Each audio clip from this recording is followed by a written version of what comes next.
Black Star Network is here. Hold no punches. I'm real revolutionary right now. Support this man, Black Media. He makes sure that our stories are told. Thank you for being the voice of Black America, Roland. Stay black. I love y'all. All momentum we have now, we have to keep this going. The video looks phenomenal. See, this difference between Black Star Network and Black-owned media and something like CNN. You can't be Black-owned media and be scared. It's time to be smart. Bring your eyeballs home. You dig?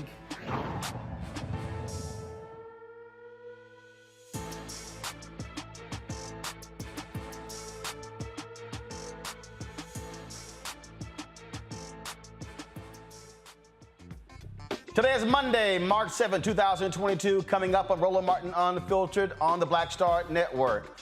Congressman Hank Johnson sends a letter to the President Joe Biden saying do more to help Black-owned media when it comes to federal advertising dollars. We will talk with the Georgia Congressman in our Where's Our Money segment. Also, folks, we were in Selma yesterday for the 57th anniversary of Bloody Sunday, along with Vice President Kamala Harris. I have an exclusive interview with her. We'll also hear from those who spoke there as well about the fierce urgency of now when it comes to voting rights and freedom. A black woman in Texas has her leg broken by a cop for trespassing in an Oklahoma hotel. She was a registered guest. She and her attorney will join us on the show. Also, folks, on today's show, Fit Live Win segment, yoga with an African twist. It's time to bring the funk on Roland Martin Unfiltered, right here on the Black Star Network. Let's go. He's got it. Whatever the miss, he's on it. Whatever it is, he's got the scoop, the fact, the find. And when it breaks, he's right on time and it's rolling. Best believe he's knowing. Putting it down from sports to news to politics. With entertainment just for kicks, he's rolling. It's on go, roll, y'all. It's Roland Martin, yeah. Rolling with Roland now. He's funk, he's fresh, he's real, the best, you know he's Roland Martin now.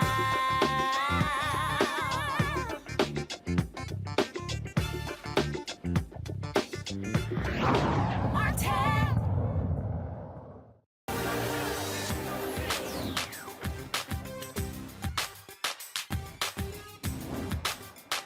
Been frozen out. Facing an extinction level event. We don't fight this fight right now, you're not going to have Black-owned media.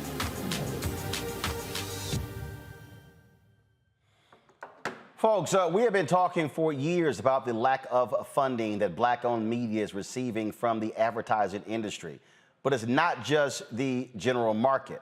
It's also the federal government. Folks, $322 billion is spent every single year on advertising in the United States. On the general market, run by largely these white advertising companies, Black-owned media gets anywhere from 0.5 to 1%.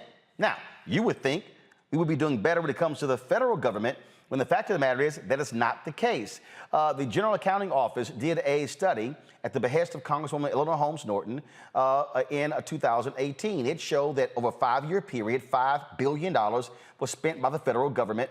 Black-owned media got $51 million out of the $5 billion. Well, last year when we were in Tulsa for the 100th anniversary of the race riots, I was talking about this very issue with members of Congress, Barbara Lee and Hank Johnson, and Representative Johnson said, let's do something about that. And so his staff has been working on this over the last 9 months. They put out this letter, sent it to President Joe Biden, asking them to take advantage of an executive order that President Bill Clinton signed in when he was president called Executive Order 13170. He'll tell us more about this. But one of the things that we saw is that Black-owned media did not get our fair share of dollars when it came to census money or COVID money. Joining us right now is Congressman Johnson from Georgia. Congressman, glad to have you on the show. You know, when we were talking about this in Tulsa, when you went back and got with your staff, I mean, y'all saw the stark difference when it comes to the dollars. And here we stand in 2022. Last year, President Biden talked about race and equity. We met with Susan Rice about this very issue in the first 60 days they were in the White House. And this continues to be an issue that Black-owned media faces. Well, I tell you, Roland, when we were out in Tulsa, Oklahoma, and you were out there covering what was going on as we commemorated the 100-year anniversary of the Tulsa Race Massacre, a story that has been withheld from us and withheld from everyone in this country since it happened. You were out there covering it along with other Black-owned media. And you mentioned to me the fact that, out of all of the spending that the federal government is doing, that Black media and advertising companies are getting 1% of that money. We're talking billions of dollars being spent by our federal government. It was a stark reminder of the fact that systemic racism exists in this country. That was just a classic example of systemic racism in the dealings of the federal government insofar as spending with Black-owned firms is concerned. And so, having been awakened to that reality, as we talked amongst ourselves, Roland, as we had a lot of fun about fraternities and which fraternity was the greatest fraternity, we were still having serious discussions about how we can bring equity into this situation for our people. 100 years after Tulsa, and we're being massacred in terms of spending of federal dollars, that's something that has to come to an end. So Barbara Lee, Eleanor Holmes Norton, and myself came together. And as a result of our efforts, we have sent a letter to the administration. 38 people signed on to that letter. And that letter is demanding that we get some information about the spending on the CARES Act money, spending on the COVID relief funds from the American Rescue Plan, and we want to know. We want the administration, and we want America to see for themselves the disparity in equity that we are experiencing with this federal dollars being spent for advertising in our communities. We don't, people like you, Roland, who are out here covering our issues, and you know how to reach us, you're not getting the money. I'll give you a perfect example. Let's just bring up Tulsa for instance. Here's what people don't realize. There was no one sponsoring us to go to Tulsa to cover that. There was no company, there was no group. It cost me about $25,000. We spent 6 days in Tulsa. So to drive our Sprinter down, our driver, security, the staff, hotels, per diem, all of those things, that's $25,000. Yesterday, I was on Air Force 2 with Vice President Kamala Harris covering Selma, okay? Now, people don't realize when you fly on Air Force 2, we have to pay the equivalent of a first-class ticket. That's like, that's a big expense, Roland. Right. Yesterday, 1,600. I'm gonna give you the number. That's like a charter flight. It was 1,000. I need everybody listening. It was 1,000. I'm gonna be charged $1,632. In addition to the cost of the meals, it wasn't like it was a major meal, but in addition to the meals. And so there are other costs. So it's probably gonna cost me around $2,000 to make that trip. When we talk about most Black-owned media, we can't do that every week.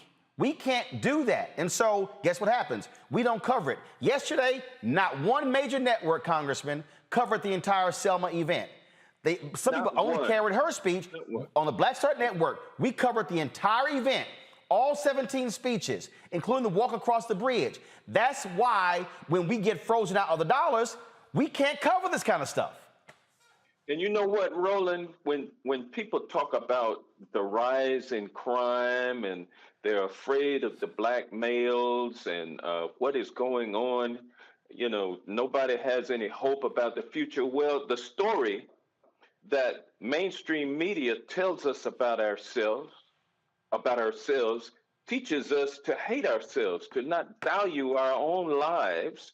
And we don't get the story about what our forefathers have done. And so we don't get the images that you, as a Black man, would project to us, being the owner of a media outlet. And so when we snuff out the ability of people like you to cover us, then we end up with the kinds of results that we're seeing on the streets of this nation, across the nation. And so at the same time, Roland, if you were being adequately used as a source to get information out by the federal government, if you were able to get honest information out to people, you would be able to employ some of these Black men who are running around out here who don't have anything, Precisely. no hope about the future. Precisely. And so this is a holistic issue that we're dealing with. It is the epitome of systemic racism. And show me the money. That's what it's all about. And here's the deal, Congressman, and this is the thing here. It's not only show me specifically, because here's what they're doing. They're sending the money to Black targeted media. That's not Black owned. Look, when it comes to the digital side, they send the money to Complex. BuzzFeed owns them. They're sending it to BET. That's going to Viacom, CBS. They're sending it to white-owned media companies. And then, let me tell you what they did. We had Congressman Stephen Horsford on this show talking about the census money. He was over the census task force for the CBC. Young and Rubicam, who had the contract, told him point blank they were not taking out any census ads in any print publications with a circulation of 50,000 or less. That is 98% of all Black newspapers. And so they couldn't even get census dollars. Now, you should take out ads everywhere because you're trying to count everybody, but no, they didn't want to do it. I applied on their portal. 4 months, they totally ignored us. I had to call them out on the show. And so what we're seeing is we tried when it came to COVID money. Forrest Marsh, the ad agency that got the big contract, talked to them, sent the proposal, came back, oh, sorry, all the money has been spent. But I'm seeing ads run left and right. Yet we were one of the most impacted groups when it came to COVID. And so this happens. And so, Congressman, they can't even use a lie because they tried it. They can't use a lie, well, Roland, you don't have the numbers. Got the numbers. They can't say you don't have the reach. Got the reach. We meet all of the deals, but they systematically ignore Black-owned media. And yeah, Urban One might get some money, maybe a couple of other Black outlets. They might call Essence. I'm talking about the pool has to be larger. Yes, it does. You have to go after this thing on a micro level. There's no reason at all to exclude the smaller entities that are more nimble and are closer to the people. There's no need to exclude them because of your administrative issues. Go ahead and open up a pot of money for the smaller guys to get in there and compete and win those dollars. Do for your mid-sized companies and do something for your larger companies. But we, as a people, have to have our businesses involved on every level.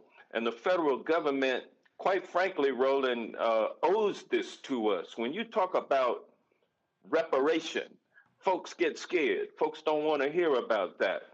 But it is something that this nation owes to us as a people. And the first thing that they have to do is to recognize the truth of our reality living in America today, with the vestiges of slavery and discrimination still at work in our lives 24/7 on a granular level. The majority community has to understand that, has to be confronted with that reality, and has to accept that reality. And the truth hurts, but you'll never have freedom and prosperity in this country for all unless you confront the truth. Yep. And that is what we're doing. We had a meeting today, a group of us in the CBC Executive Board, under the leadership of our brilliant chairwoman, Joyce Beatty, we sat down and spoke with the president and his advisors about a lot of issues, including this issue of media and advertising companies black media and advertising companies being cut out of the flow of federal revenues. We talked about that. We talked about the president reinstating President Clinton's executive order that you referred to as Executive Order 13170, which mandated the inclusion of minority business enterprises. And when Republicans took office, they rescinded the executive order, only for it to be put back in place by President Obama and then rescinded again by Trump. And now it's time for President Biden to reinstate that executive order, but to actually go further, Roland, because we know all of the tricks that have been used historically to funnel money into the hands of the major firms and wink at them and say that you are required to spend this money with black-owned firms, and then what they do is spend it with white-owned firms that seemingly or supposedly are supposed to be getting the word out to the black firms and then to the black people, and then the message, Roland, doesn't get out because they don't know how to get to us. Precisely. They don't speak to us in the way that we like to be spoken to, and they don't give it to us in the ways that we like to have it. And so those are things, it's no secret. They just are used to doing business for the mainstream and don't really care to learn about how we receive our information. So therefore, we suffer and they suffer too, Roland, because we're all in the same boat together. Look, I know you have to go vote, but the reason I'm giving people numbers so they understand. To everybody who's watching and listening, there is not a single black-owned media company that has a correspondent that covers Congress. So when the CBC comes out of their weekly meeting on Wednesday and the media is out there, there is not a single person from black-owned media.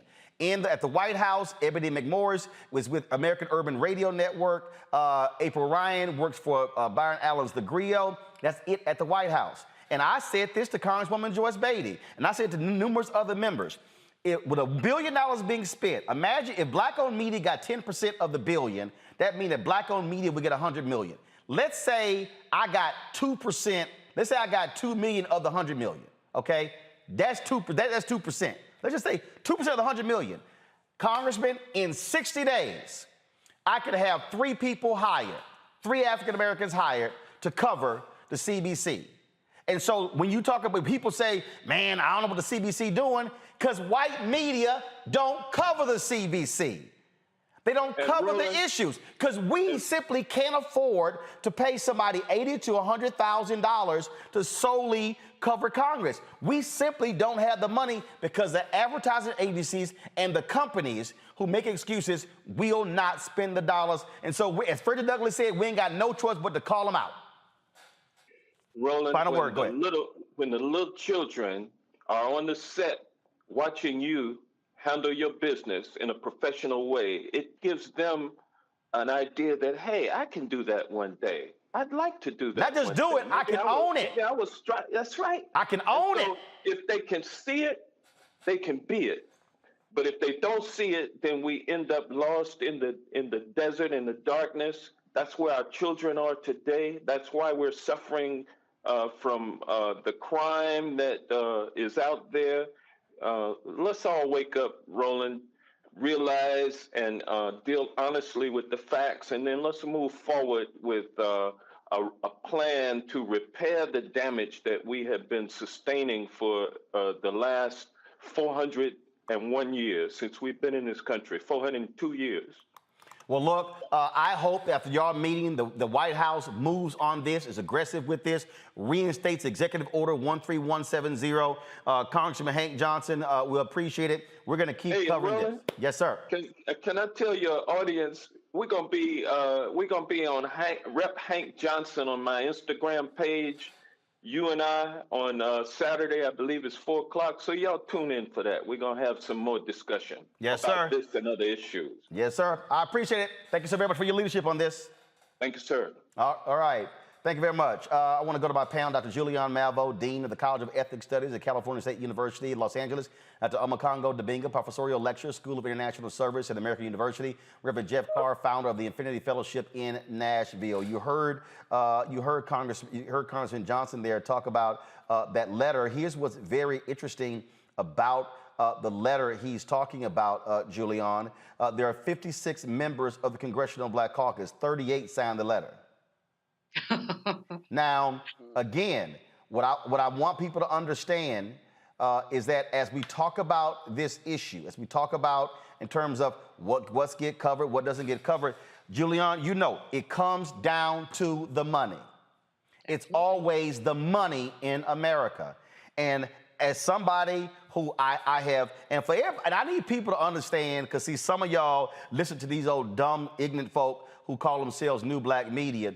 I need people to understand who y'all listening to. The first time I got paid in media was a black newspaper, the Houston Defender. When the white newspaper in Austin and Fort Worth would not let me write columns, I then wrote columns for the Houston Defender. I then later became news director of KKDA Radio, which was a black targeted radio station in Dallas. Worked for the Dallas Examiner, black-owned newspaper. Ran the Dallas Weekly, black-owned newspaper. Ran the Houston Defender, black-owned newspaper. Went back to Dallas, ran Tom Jones' BlackAmericanWeb.com, black website. Ran the Chicago Defender as executive editor and general manager, black-owned newspaper. Launched the first black news source audio podcast and video podcast 2005 and 2006. News editor, black-owned Savoy magazine owned by Vanguard Media. Did an election special in 2000 for major broadcasting cable network, black-owned company. TV One, black-owned. Okay? I can go, folks, what I'm trying to lay out, I have been doing this in black-owned media, and every place I have been at, it has been the same problem for 20-plus years. White ad agencies not returning our phone calls, not giving us allocation, giving us excuses, and then the companies say, well, it's up to the agency. The agency goes, well, it's up to the company. It's the game that's constantly being played. And so they set up a system, Julian, where they go, oh, here are the metrics. You don't meet our metrics. Then I'm gonna give y'all, I'm gonna go ahead and name it. Last year, Julian, we tried JP Morgan Chase. I ain't got no problem calling names because I'm trying to show people how the game is being run on us. They did this big Juneteenth deal. We'll be a part of the deal. Wasn't a lot of money. They came back and said, well, they turned you down because JP Morgan said, well, if his show's on YouTube, why don't we just buy the ads straight with YouTube? Well, first of all, if you buy straight with YouTube, you ain't supporting black-owned media. Secondly, YouTube is not going to create content that's specific to black people. They're just going to run the ad. The agency came back to me and told me, you know, it'd be really better if you owned your own platform. Well, guess what? If you own the platform, they're going to say it's too small. So I launched Black Star Network in September. But guess what? We're almost at 40,000 downloads. They will tell me, audience too small. That's how they play the game, Julian. That's predatory capitalism and racism combined. You're absolutely right, Roland. First of all, let me commend you because you really have been there, as you said, as you outline your career with black media. And, you know, I've been writing for the San Francisco Sun-Reporter since I could almost hold a pen. I mean, we've all had our experiences with black media, and we know what happens. There's some things they just can't do because they don't have the dollars. Many of us who write columns for the NMPA Black Press don't get paid. We write because we want to communicate. Hold up, let me say it again. They writing for free. You're writing for free. Every week, free column, absolutely. the economics, Congressman Johnson really had it right in the letter that he sent to President Biden is an important letter that I hope he pays attention to. I hope when you were chatting up Kamala on the private plane, the Air Force Two I plane. mentioned it to her. Yes, I did. Good, because she needs to hear it, and this is something that she needs to be an advocate for. The issue is that these folks don't want us to be informed. And there are, I remember years ago, the San Francisco Chronicle, actually, at the time, I was doing some writing for them and some for the Sun Reporter, and they would not cover a piece on Black folk and AIDS. This was in the 80s. Y'all know I'm old. So anyway, they would not do a piece. A brother who was writing for the Chronicle, Perry Lang, said to me, "Can you get this in the Sun Report?" I said, "Oh, heck yeah, we could do that. That's easy." And he wrote a really great piece. Of course, they didn't pay him, but he wanted to get the information out there. And the fact is that they don't want us to have certain information, like Tulsa, buried, like Wilmington, North Carolina, 1898, buried, like the lynchings, buried. They do not want us to know. And because they don't want us to know, it takes folks like you, Roland Martin. And I just shouted you out the other day because it takes folks like you to lift up the story. This weekend, the majority press has started talking about the majority electronic has started talking about the Black folks, the Africans who are being ill-treated in Ukraine. But you talked about it last week, Monday. At that time, nobody else had talked about it. And you said, and we all said, Biden and those cannot give those people relief unless they are willing to deal with that with fairness. So there is a slice and a piece and a place for Black-owned media. It's so very important. And I think that those of our people who want to be haterators, they need to just go someplace and sit down. And when you mention the 38 signatures and there are 55 members of the Congressional Black Caucus, that is only proof positive that everybody Brown ain't down. Because I do not understand how every member of the CBC did not sign that. I mean, it's just shameful. But then again, it took Brother Conyers how long before the whole CBC wouldn't sign H.R. 40 until, Sheila Jackson-Lee got it and started whipping her colleagues into shape. And now we have 215 co-sponsors. But initially, there were Black folks who wouldn't sign it. Black members of Congress play Mr. Bojangles too often with white people. They dancing, shilly-shallying, as opposed to just coming out and say, "I am for Black people." I don't care if your district is not majority Black. You Black. It comes to, but look, when you see 1%, Omakongo is 1%. And the thing that I need people to understand, and I'm putting this stuff out here because y'all, I think people go, "Oh man, yeah, I hear y'all saying this." No, seriously, Henry, take a wide shot. Folks, understand, that TV right there, $2,500, $3,000. We got 5 of them. The lighting package that you see in this studio is $75,000. $75,000. Green screen, a couple of thousand. The artwork you're seeing in here, around $25,000. Those murals that you're seeing on these walls, those are almost $500 each. Folks, I'm going through. There are 10 robotic cameras that you're seeing right now. You're seeing me talk right now. Those robotic cameras are $3,000 each. There's a C300 that's sitting right here, okay, which is a top-of-the-line camera. The body alone is $9,000. Put in the lenses, it goes to $20,000. We have 5 of them. What I'm trying to lay out to y'all, because then I get these ignorant Negroes, "Oh, you always begging the white man for money." Guess what? Your ass eating their food. You buying their cars, you shopping at their stores. Why should there not be a return on investment when it comes to what we're getting? We are taxpayers. And if you're telling me that we pay taxes and $1 billion is being spent on advertising and 1% is coming to Black-owned media and I'm supposed to be happy and satisfied, damn that. And when we're buying their iPhones and Androids and Xboxes and PlayStations, and the list goes on. And the beauty about what you're doing, Roland, is you're letting people know that we deserve this. It's not about handouts. It's about we put so much money into building this economy, and at the end of the day, some of that needs to be coming back to us. And nobody has broken down the importance of Black-owned media versus Black-targeted media better than you have. And that story you just laid out about how we don't have any Black-owned media out there covering Congress or the White House, and people come out there like that after these sessions, This is extremely important because people have to understand that right now, when we've been talking about the economics of it, but going back to the politics of it as well, Democrats are losing at messaging right now to the Republicans. And as Joe Madison Hold always on. said, Let's not even talk about how we don't get money from the political advertising, folks. The Democrats are going to spend $1 billion+ this year, and I'm telling you, most of it ain't going to go to black-owned media. Go ahead. absolutely, and that's my point, right? You know, it's like when Joe Madison talks about when you see something in black-owned media, you know it's for you. And we know that Republicans are out there beating Democrats on messaging as it relates to getting to our community. And so if Democrats want to be serious about this is a no-brainer. You have to get out there and make sure you target the money towards us because we're going to get it where it needs to go. I'm so happy that you did the interview with Vice President Harris that we're going to see later. How often have we talked about that day after day, week after week? Come to us if you want to get the message out. These other guys who are targeting black media, they don't know how to get the messages out. And furthermore, Roland, they don't care about making sure they get the message out. Hold on. Let me just go ahead. Let me go ahead and say, Complex gets most of the digital money. Complex was not in Selma yesterday.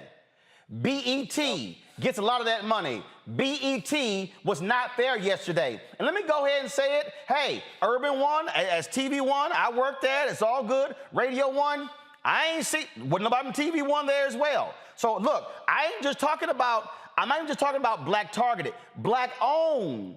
We gotta be present covering our stuff. And so here's what I need everybody to understand, Jeff.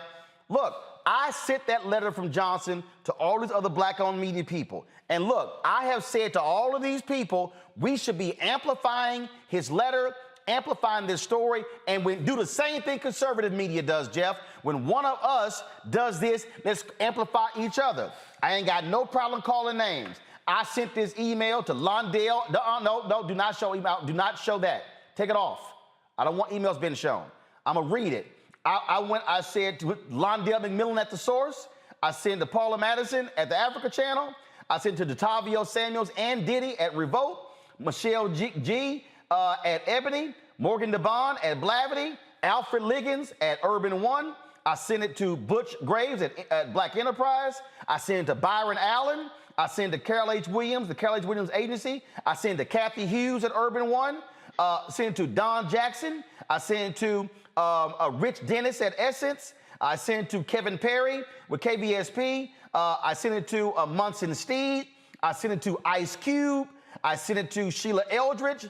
I sent it to also my man Todd Brown and also Black Ad Agency Sherman Wright and Terrell Whitley. What I'm trying to get people, Jeff, to understand, all these black celebrities, y'all keep retweeting something Don Lemon say, or something Joanne Reed say, or something you see on Good Morning America. If we use our social media power and amplify each other, then we can do the exact same thing that conservative media does, and that's how their stories go to the top 10 of Facebook. But we got to give a damn enough to focus on the money. The money. Yes, indeed. And Roland, you're doing the work. We're all doing the work here. There's a scripture that said, what does it profit a man to gain the world but lose its soul? Black media is the soul of Black America. If you do a survey of Black media personalities who are prominent, I guarantee you at some point, especially when they were young, they were working at some small Black publication, some small radio station. I started in 1990, 22 years old, with the brilliant late Sam Howard, who owned 1470 WVOL. There would be no Oprah Winfrey without her starting in that same studio and getting an opportunity to be on the radio. I walked the streets of Jefferson Street for 11 years, getting advertisement from small Black business to publish a 10,000 issue a week newspaper called The Third Eye, starting at 23 years old. It was the lifeblood. Advertising is the lifeblood. We get to tell our stories, but tell you what, it's not free. I so appreciate that you gave us a tour and you told people how much this costs. I see this in ministry too. People will say, hey, you need a better microphone. I said, did you put something in the offering plate? Boom. Or are you going to send a microphone? So when it comes down to it, we have to invest in ourselves. And as Dr. Malvo says, Dr. Debinga says, we are coming together now in a whole new way, because now we're shutting up the people who ask us to justify common sense. You got a studio. We got a network. We have the eyes. We have the downloads. This issue is even deeper than what we're talking about when we say support Black media and advertisers. This is our money. This is tax dollars we're talking about. Yep. We pay taxes. And when we pay taxes, we have a right to see ourselves and we have a right to benefit from those taxes. When you're talking about $5 billion, $51 million, it's just a drop in the bucket. And that's the federal government now. And that's the federal government. Annually, Just the federal the government. industry spends $322 billion a year. We get 0.5%. Listen, White House. How about it? White House is real simple. I'm gonna give y'all a week. And what's gonna happen is, I love it. the phone number's gonna go out.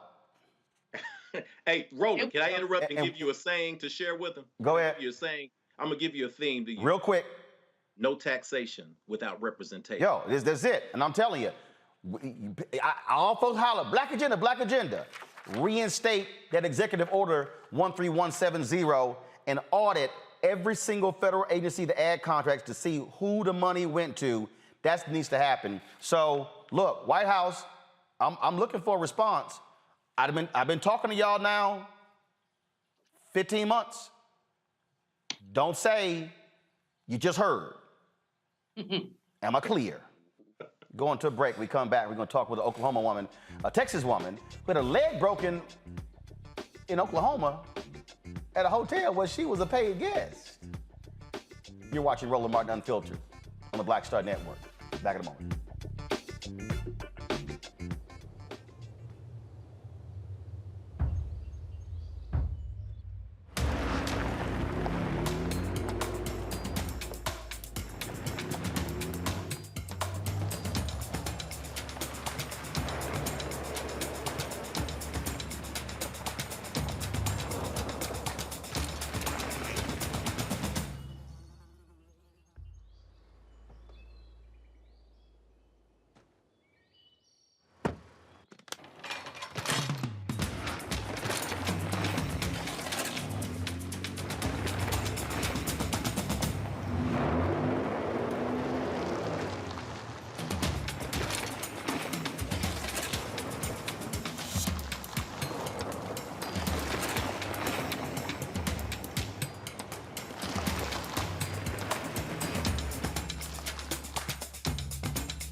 Don't you think it's time to get wealthy?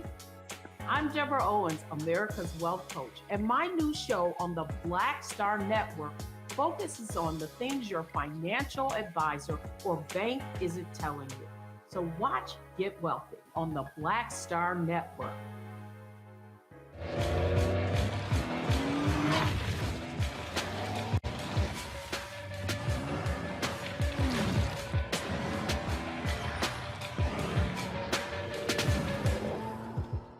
Pull up a chair, take your seat.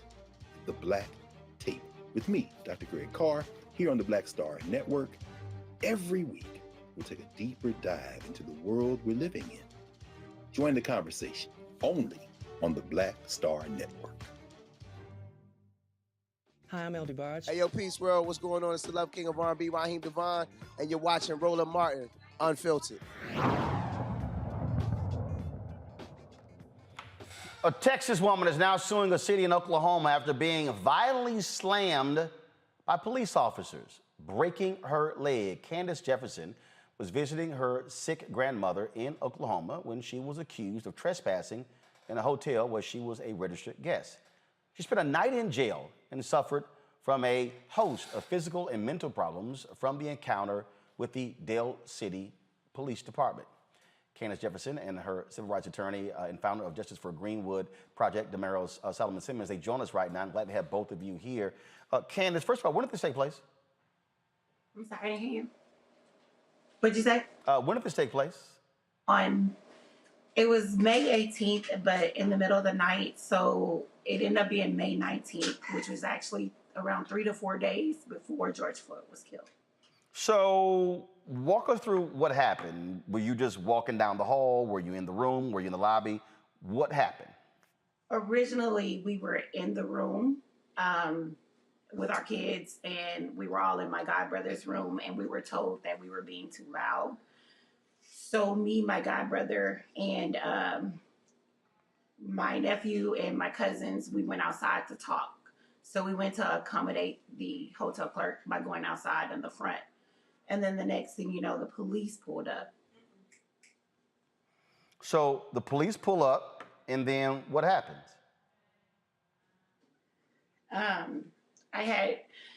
He was like, hey, you come here. And I asked him, was I being detained?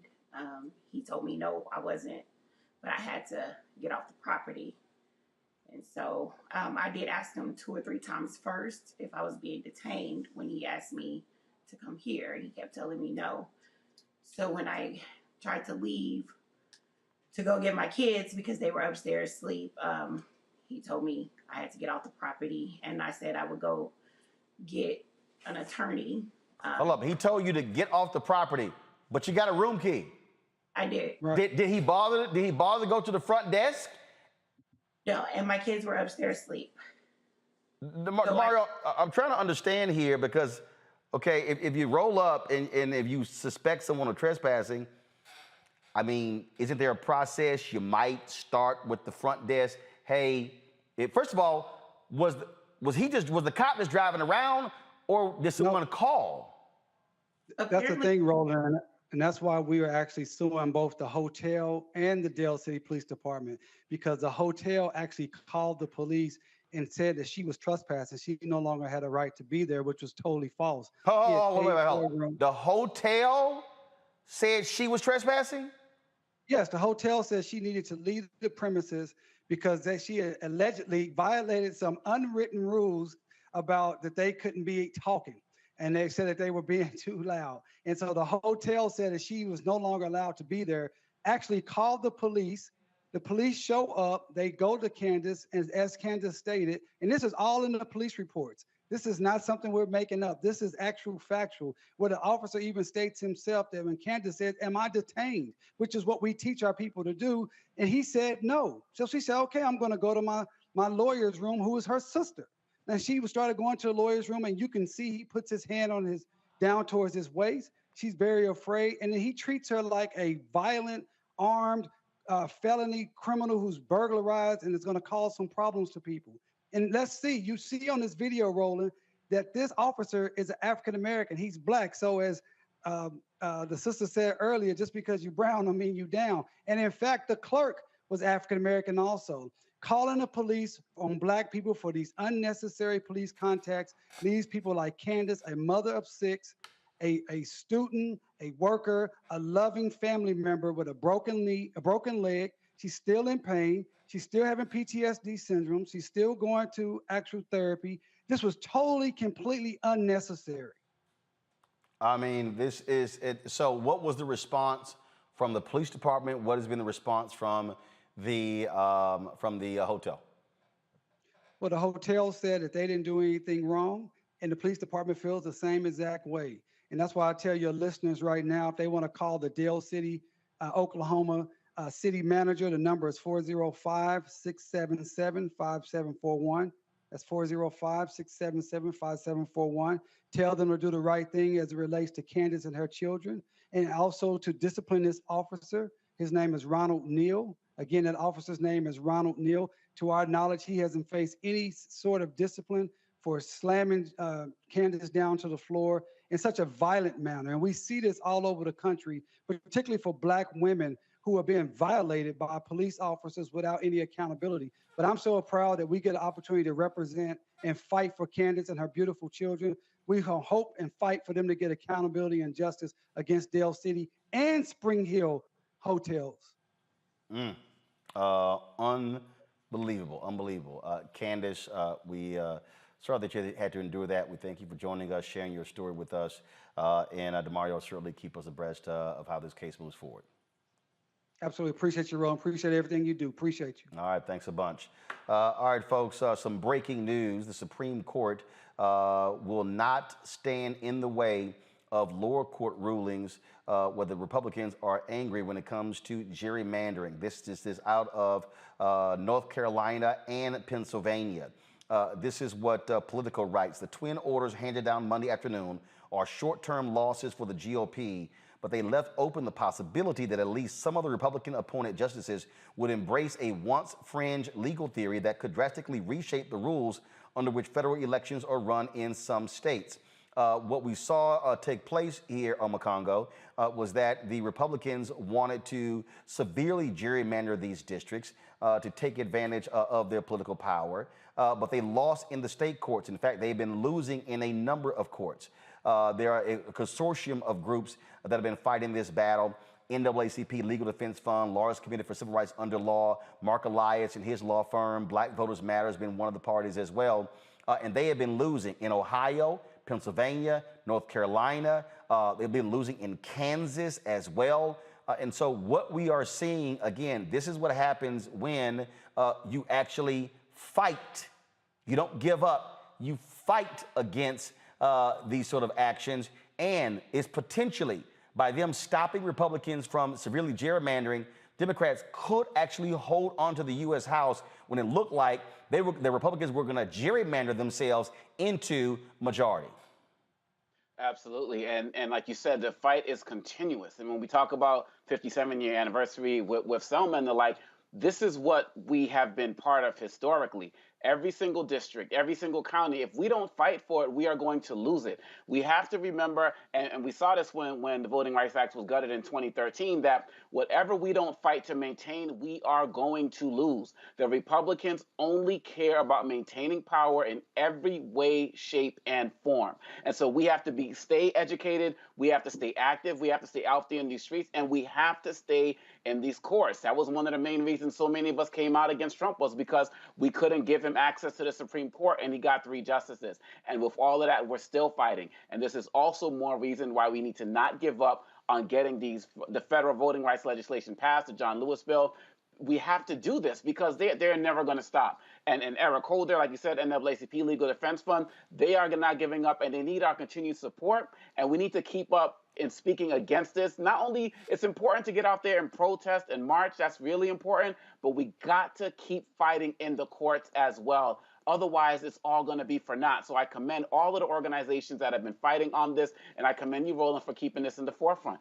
Here's what's interesting here, Jeff, and people need to be very well aware. Justice Samuel Alito, actually, this is what the article says. He wrote that he found compelling Republicans' claim that the state courts have no business interfering in congressional redistricting. Okay, here's what's so crazy here. Congress can actually pass laws that deal with gerrymandering. Now, a couple of years ago, the Supreme Court ruled that they had no place in partisan gerrymandering. Alito says, oh, the state courts have no role. So these conservatives, everybody listen to me, these conservatives are arguing that only the state legislature can impact how districts are drawn. What they're saying is no court can determine if we're violating the law. Well, here's the other deal. What 2 justices agree with Alito? Neil Gorsuch and, of course, Clarence Thomas. Surprise, surprise. Of course, Clarence Thomas. And so, yeah, if y'all even remotely think I support putting a statue of Clarence Thomas up in Georgia, hell no. Hell no.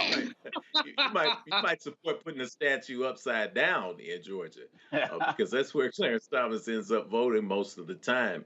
We're seeing this across the nation. Here in Tennessee, I'm in the capital city of Nashville, Tennessee, one of the most populous cities across the entire state. It is the most populous city now when you look at the metropolitan statistical area. And recently, House Republicans who have a supermajority in Tennessee voted to carve up Congressman Jim Cooper's district, the 5th congressional district, which was solidly Democratic. Nashville went to Joe Biden by 64.5%, I believe, in the last election, carved up one city into 3 separate districts. So basically created this map that looks absolutely insane to decentralize Democratic power. Thanks and shout out to the ACLU, to everyone who is bringing this to court now, because now this is working through the courts in the state of Tennessee. Now, hold up. Let everybody know. There are what? Only 2 Democrats in the whole state. Yes, indeed. There are only 2 Democrats in Congress from Tennessee. One from Nashville, one from Memphis.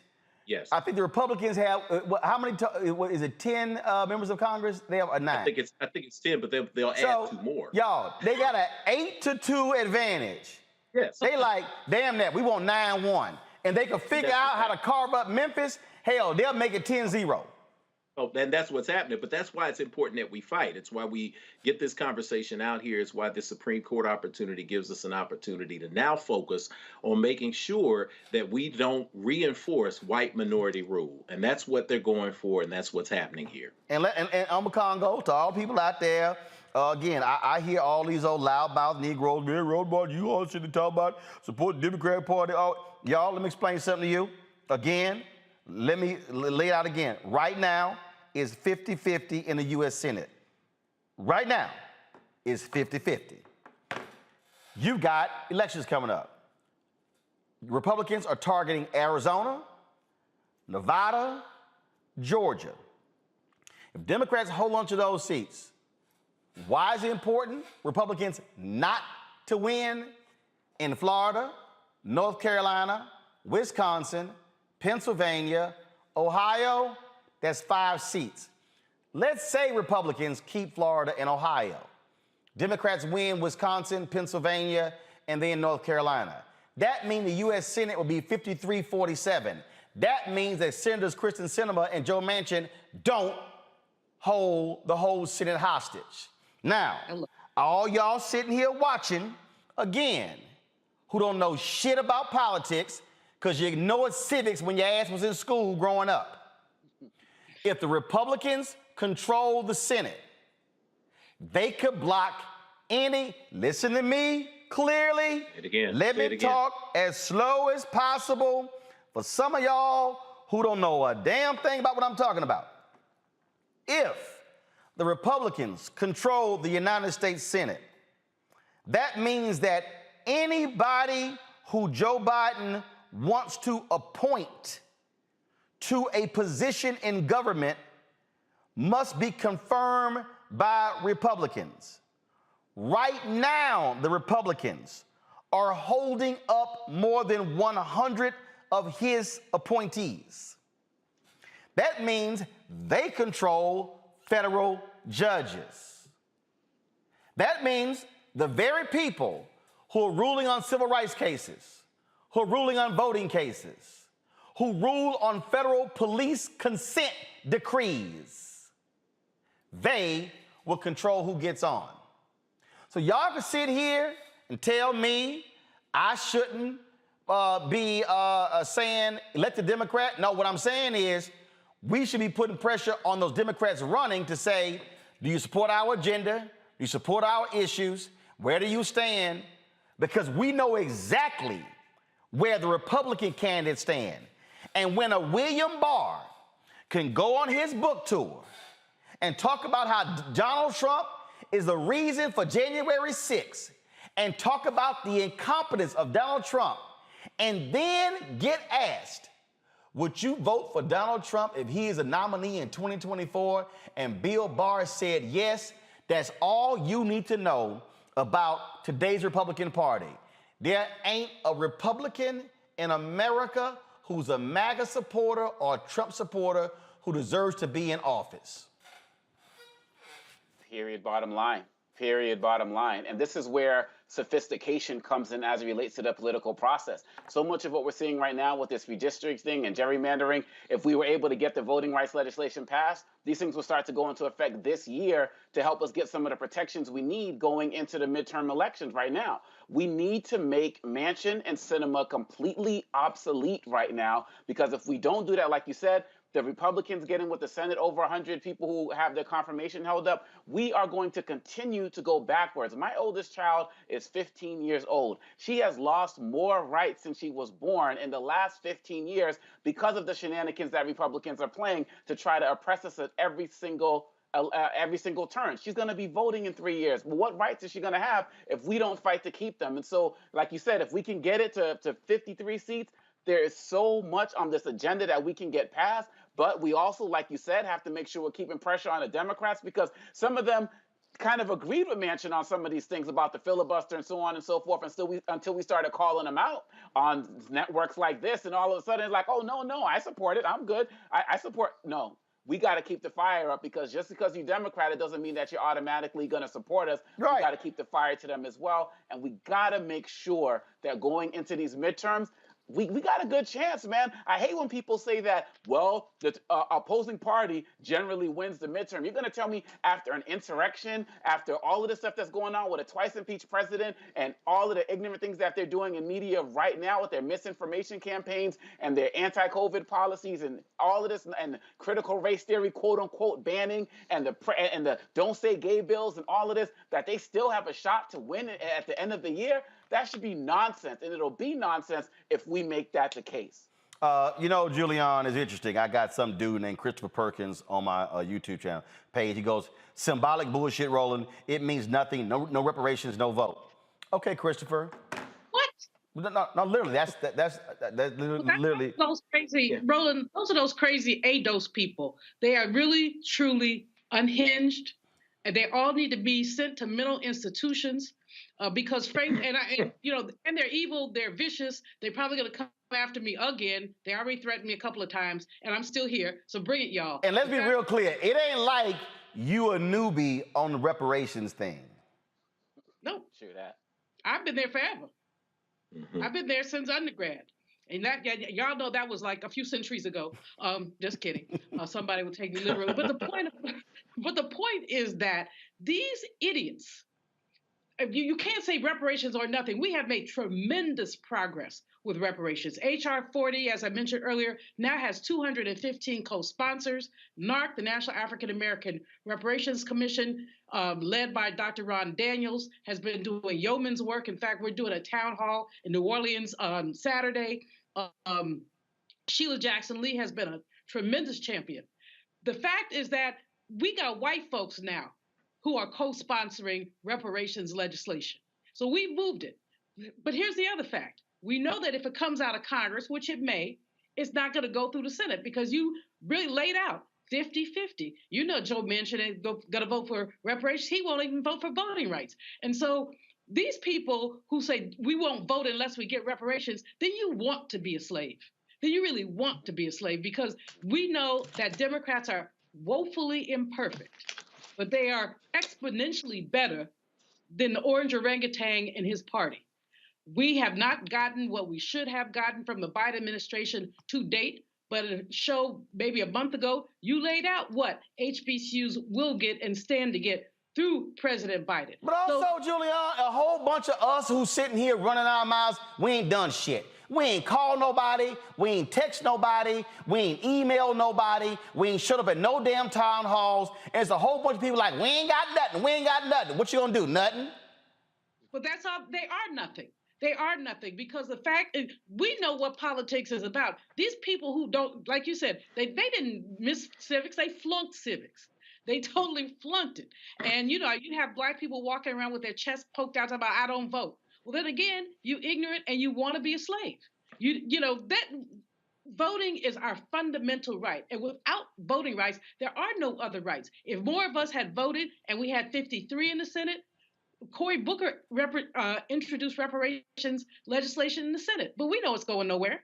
Kamala, Vice President Harris, was one of the co-sponsors of the Senate legislation. But we know it's going nowhere because the Senate is ignorant. The Republicans in the Senate, their goal is to block anything Biden does. The tragedy here, Roland, is that when Mitch McConnell was leading the Senate and President Obama was in, he said his goal was to make Obama a one-term president. And every time Obama introduced legislation, he stopped it.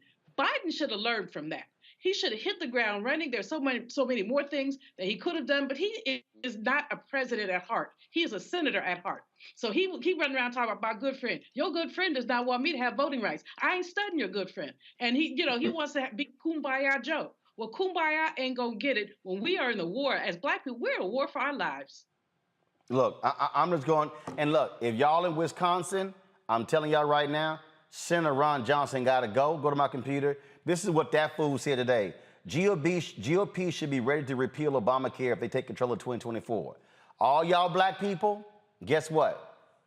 the number of black people who finally got a health care because of the Affordable Care Act, tremendous increase. But some of y'all say that don't matter. Okay, again, go ahead, mess around, let these dumbasses get control of the U.S. Senate, and then let them get control of the U.S. House. And then come holler at me in 2023 and 2024 when nothing gets passed and they start having national anti-critical race theory bills, start banning books and all of the other crazy stuff they doing. But yeah, but y'all go ahead and keep playing around and see what happens. All right, y'all, got to go to a quick break. When we come back, another Supreme Court decision. Well, actually, they didn't even hear the case. Bill Cosby is going to stay at home, a free man. I'll tell you why next on Roland Martin Unfiltered on the Black Star Network. Don't forget, download our app. Every platform, y'all. We're trying to get to 50,000 downloads. I told y'all that's critically important. Then to get to 75 and 100,000, these things matter. When we go to those advertisers, Apple phone, Android phone, Apple TV, Android TV, Roku, Amazon Fire, Xbox One, Samsung Smart TV, and of course, your dollars make it possible for us to cover and do what we do. So please support us. P.O. Box 57196, Washington, D.C. 20037. That's for checks and money orders. For all of y'all who don't want to use any of the other vehicles, Cash App is $RM Unfiltered. PayPal is R Martin Unfiltered. Venmo is RM Unfiltered. Zelle is Roland at RolandSMartin.com. Roland at RolandMartinUnfiltered.com. Back in a moment.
Hi, I'm Dr. Jackie Hood Martin, and I have a question for you. Ever feel as if your life is teetering and the weight and pressure of the world is consistently on your shoulders? Well, let me tell you, living a balanced life isn't easy. Join me each Tuesday on Black Star Network for A Balanced Life with Dr. Jackie. We'll laugh together, cry together, pull ourselves together, and cheer each other on. So join me for new shows each Tuesday on Black Star Network, A Balanced Life with Dr. Jackie.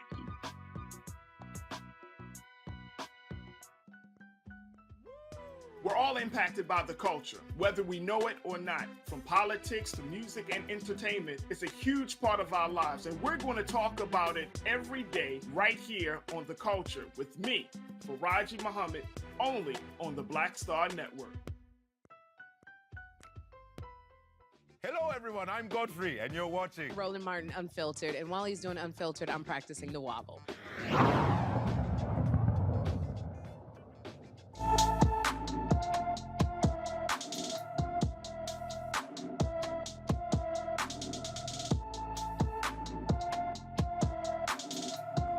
All right, folks, our black and missing, Karen Copeland disappeared from Glade Hill, Virginia on March 1st.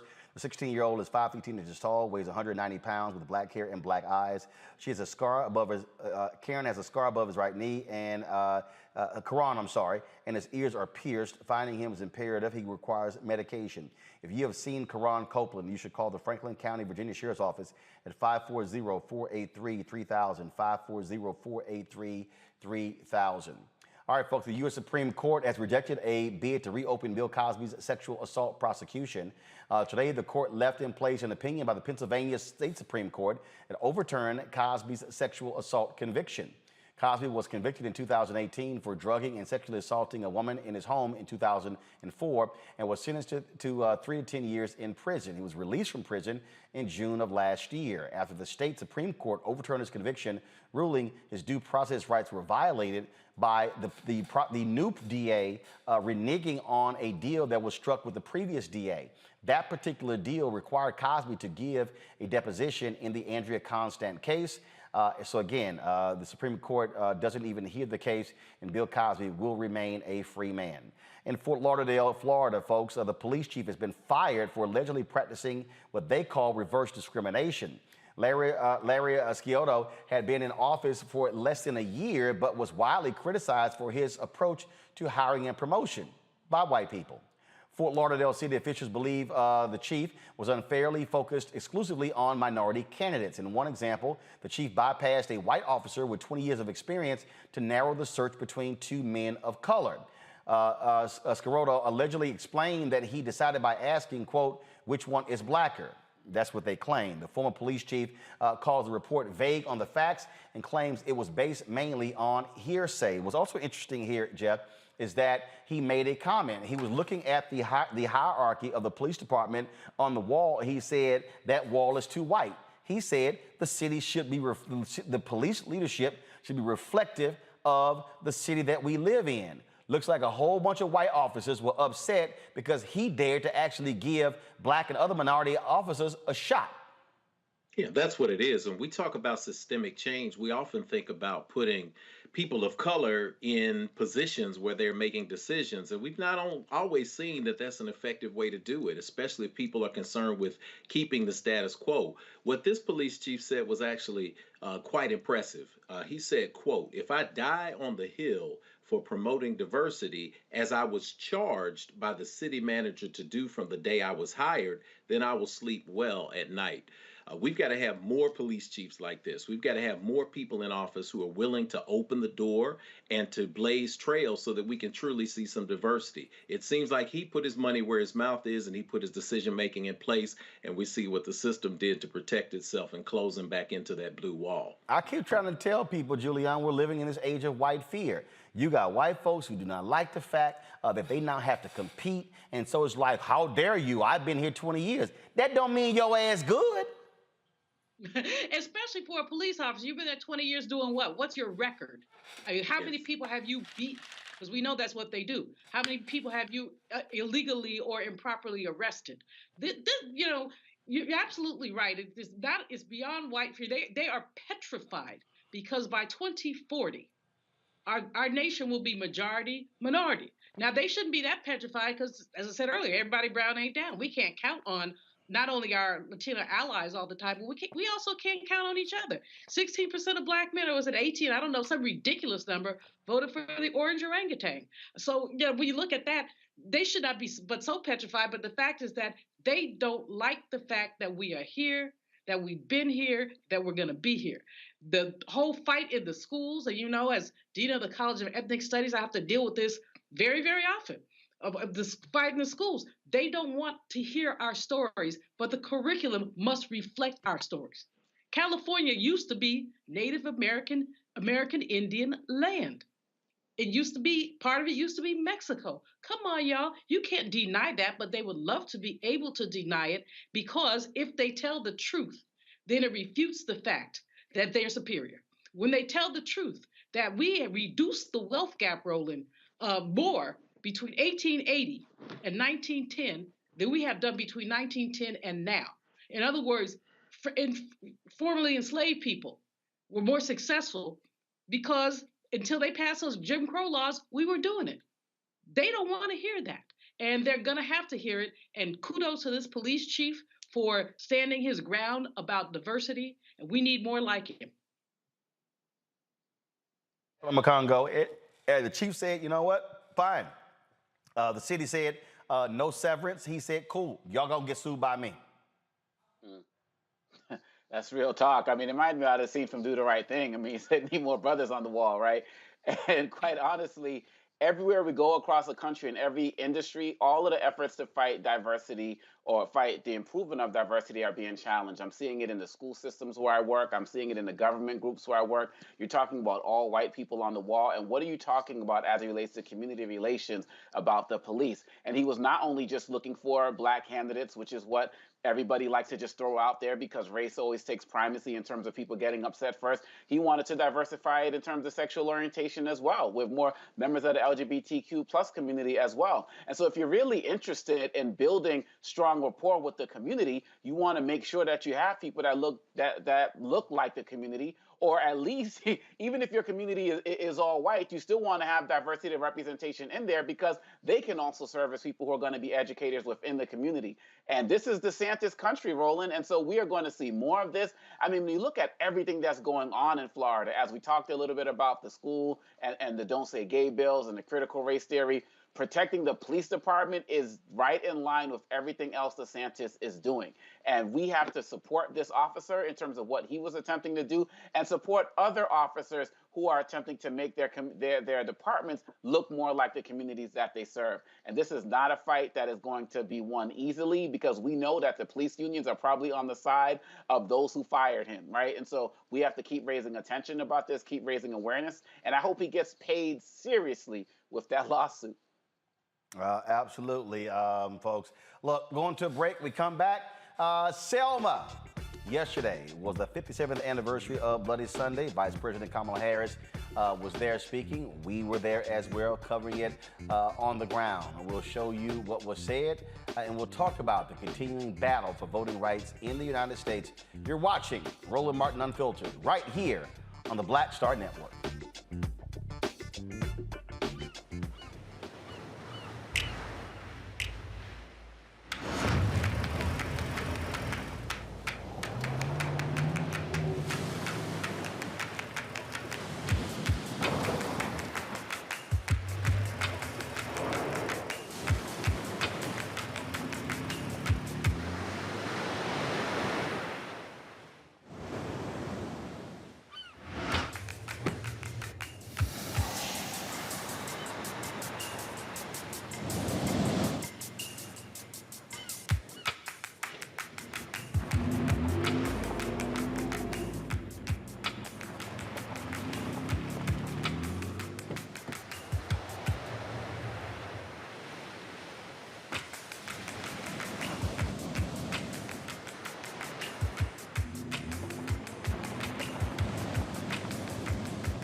Pull up a chair, take your seat at the Black Table with me, Dr. Greg Carr, here on the Black Star Network. Every week, we'll take a deeper dive into the world we're living in. Join the conversation only on the Black Star Network.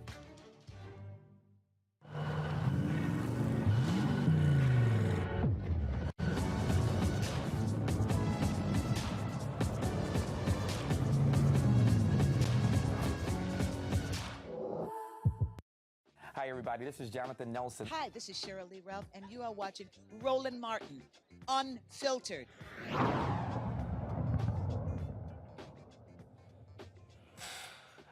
All right, folks, yesterday in Selma was the 57th anniversary of Bloody Sunday. You might recall in 1965.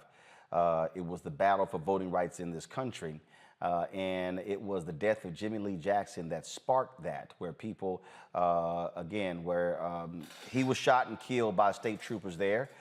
People then began to protest, and then that marked what took place on the anniversary yesterday of Bloody Sunday, where they crossed that bridge. And they were viciously attacked by white racist state troopers there in Alabama. What resulted in that was a massive call for people all across the country. Thousands came to Selma, and then that led to the historic Selma to Montgomery March that ended with Dr. King speaking on the courthouse steps, his famous "How long, not long" speech. And every year, folks, there at the Edmund Pettus Bridge, named after a white racist KKK leader, there's a reenactment of the crossing of that bridge. It takes place. It is one of the places where people go. This is a video shot yesterday there. Thousands of people were there. It was a very warm day there. You can turn some of the audio up some, please. It was a very warm day. You had, of course, a number of people actually had to be tended to by EMT because of the warm weather, but we had an opportunity to see so many people who were out there. Like I say, every single year they have events there. And of course, they have this.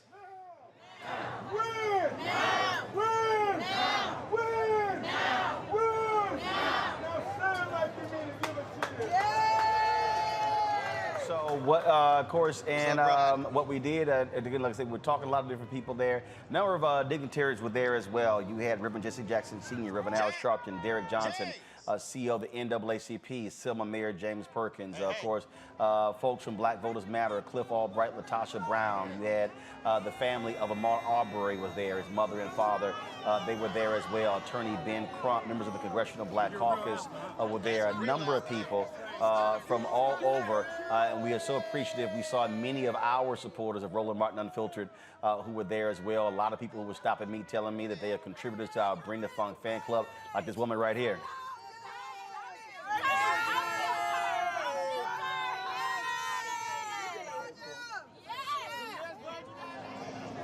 Also, folks, there were the foot soldiers. On that day, on Bloody Sunday, some 600 people crossed that initial march, and a number of them are still alive. They were, of course, there, some of them in their wheelchairs. Freedom Singers, the SNCC Freedom Singers, they were also there as well. Got a chance to see some of them there. Folks, the big attraction was Vice President Kamala Harris, who spoke to the crowd. Before she spoke, I had an opportunity to catch up with her backstage. Here is that exclusive interview with the Vice President of the United States. All right, then. So how you doing? I am well. Got out of the bubble? She got out in Selma, back in Selma. Right. And here again, this year's a little different, of course, because Ray Johnson is not here with us. But thankfully, we're able to all be together now with masks and actually be present, walk on that bridge to rededicate ourselves to our fight. On that particular point, there are so many people. I were live, they got the comment. A lot of people are frustrated. They're like, this didn't pass. George Floyd just didn't pass. The people didn't pass. What do you say to that person who says, look, I did what I was supposed to do in 2020. I'm not going to sit here and go in 2022. What do you say to that person who is not really focused on voting come midterms? Well, I think that it's a fair question to always ask, which is why should I vote? So I get that. Well, when everybody voted in 2020, they said deal with the issue of child poverty in America. So we extended the child tax credit, which is going to lift almost half of black children out of poverty. They said take care of the problems that we're having when we've lost our job through no fault of our own in the pandemic. We got those $1,400 checks out. For our black and minority and women-owned small businesses, they needed relief. That relief came. When we look at it about HBCUs, you and I have a particular interest in personal experience with that. I'm a proud graduate of an HBCU. We are putting billions of dollars into HBCUs in a way that is historic in terms of an investment in our future leaders and in our historical institutions. You look at it in terms of what we have done to appoint more black women to the federal bench than ever before in the first year. And we're about to, because of the president making that promise, which he is fulfilling, we're about to put the first black woman on the United States Supreme Court. The first in 233 years of its existence. So things have happened. Now, has everything we want happened in this first year? No. And we got to keep fighting. But one of the ways that we fight is to vote. One of the ways that we express what we want is to vote, because voting is about who's your congressperson, who's your senator, who's your mayor, who's your governor. And, I got to stress, you never want to let anybody take your power from you. And one of the ways that we have power is to vote. Are you also looking to get far more active? I know people are hearing from you directly, because that's also a a part of this issue here. We look at communicating those things on a consistent basis with artists, whether it's on black radio, whether it's in newspapers, whether it's in digital operations, talking to millennials as well. No, absolutely, and I'll tell you one of the frustrations that I experienced last year in particular, the first year being in this office, was the COVID restrictions really did impair our ability to be out, to go into community, to be with folks, to sit down and talk to folks one-on-one. Now, thankfully, we're at a point where just in the last week, we now have gotten rid of so many of these restrictions. I can see your full face, Lower Martin. I mean, I think that's a good thing, right? Like we were at the Howard Hampton game. I said, "Hey, Madam Vice President," you were like, right. You were like, right. Exactly. I remember you were there, and well, that's Roland. Somebody said, and I was like, okay. That's why I went ahead and shirt, just so that way people know. Just in case, right? As long as I can read, I know. There you go. There you go. Let's do one more. So you make it easy on you. So I want to talk to black men. Black women obviously were extremely active in 2020. But there have been an increasing number of black men who are walking away from voting for Democrats. What do you say to brothers out there who say, I don't hear Democrats speaking to me, I don't hear Republicans speaking to me, I'm just going to walk out of this process? So, one of the things that I know is that black men feel strongly and deeply about their ability to create, to build, and that they have the ambition but not always access to capital, money, investment in what they're thinking of doing. One of the areas of focus for me has been, even when I was in the Senate, it continues to be putting, I worked on getting $12 billion into our community banks, which are about giving access to capital for black-owned businesses to start and to grow. Like we've been fighting the black-owned media advertising piece. I know exactly. We've been battling that. It's a big deal. It's a big deal because I've talked to many black men who want to start. They have a creative idea. They have a thought. They are entrepreneurs, and then go to a traditional bank, and they're told this word, you're unbankable. But that's not the case in community banks. But we want to deepen the assets that community banks have to be able to do that because those banks are in the community. They understand the culture. They understand the fabric of the community, what the community wants. The other piece is what we've done with the bipartisan infrastructure, right? That's about creating jobs that are good-paying jobs, union jobs, that are about carpenters and electricians and people who are trained with science and with engineering and math, those kinds of things. It's about making sure that people have access to the things that allow them to not only survive, but to thrive and to grow. And so those are some of the areas of focus. It's about HBCUs, and it's about criminal justice and what we need to do. We weren't able to get the bill passed in the Senate, the George Floyd Justice and Policing Act that I helped write. But what we are doing is through the Department of Justice, stopping carotid holes, choke holes, requiring cameras for federal law enforcement. But we still have a lot more work to do. Right. But the thing that I want to make sure of is that none of us take ourselves outside of having the power to make things happen. And one of the ways to make things happen is to vote. And I never want to see a day, and I want to do everything that I can to encourage and remind folks that among the many powers you have is the power to vote. When you vote, things happen, and we do see change. It may not happen as quickly as we want, but we do see change. All right, and President, we appreciate it. All right, Thanks a bunch. Roland. We'll see you. I'll see you later. Indeed. There were, of course, a number of people who also spoke yesterday. And so here's a roundup of some of their presentations. I want to remind us, there's nothing that has been brought into the physical world that was not first envisioned. Nothing. And so if we are to create a world that is free of racism, if we are to create a world that all human beings fit valued and respected, I didn't say you had to like them, but to feel valued and respected, it is going to take us to have the courage to have a vision to radically reimagine America and see the kind of nation that we desire and we deserve. Selma was about a movement, and the first mass meeting was in 1963, 2 years ever before the Edmonds-Pettus Bridge. May of 1963, 3 or 4 months before the March on Washington. Miss Boynton and others. And then after they left here, many members of the delegation at the Emmett Pettit Bridge, they also joined the Poor People's Campaign. Amelia Boynton was at Resurrection City with poor people, and you too. She said, me too. They wanted me to tell you that Selma is not about us a day, it's about a declaration. And the declaration is, our deadline is victory. No, what the Democrats say is not our deadline. What the Senate chair says is our deadline. When it comes to our voting rights, when it comes to living wage, when it comes to health care, when it comes to protecting the environment, our deadline always has and always will be victory. We don't stop until we win. I used to come here with Reverend James Orange when I was a student at Clark College, now Clark Atlanta University. We would come to Selma when the cameras weren't here. Every year.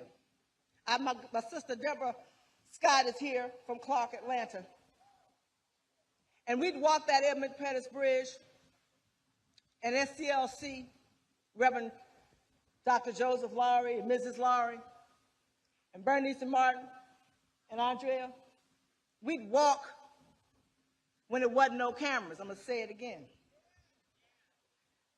We'd walk that bridge that we're going to do today. Why?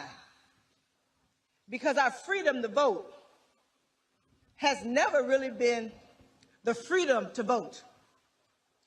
One of my mentors, Corey Berry, would say, they're just loaning it to us, y'all.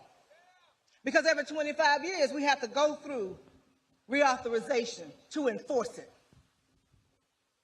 So I see all these young people out here today, and it warms my heart, because I've been coming out here since decades now. And the bottom line is what's happening in this United States of America had happened to our predecessors who walked this bridge. John Lewis, Amelia Boynton, the names that you've heard of. So today, we're here to walk that bridge. And why are we here? Why are we here? Because we want our right to what? We want our freedom to what? We want our right to what? We want our freedom to what? Last thing I'm going to say is when I think about the fact that we have our first black woman, South Asian woman, vice president, give her a hand for showing up. 2 years ago, I was here on the other side of that bridge with now President Biden, and we weren't sure what was going to happen. But at the end of the day, we are not going to let them steal our vote, are we? So what are we going to do? What are we going to do? What are we going to do? Stand up. Stand up. Stand up, Lee Sanders. Stand up. If we lose democracy in America, we lose all over the world. So we fight for democracy in Ukraine, we fight for democracy in the south of our own country. I want high school students to listen to the high school students. I want every high school senior to come across the stage in May and June, the plum in one hand, the voter card in the other.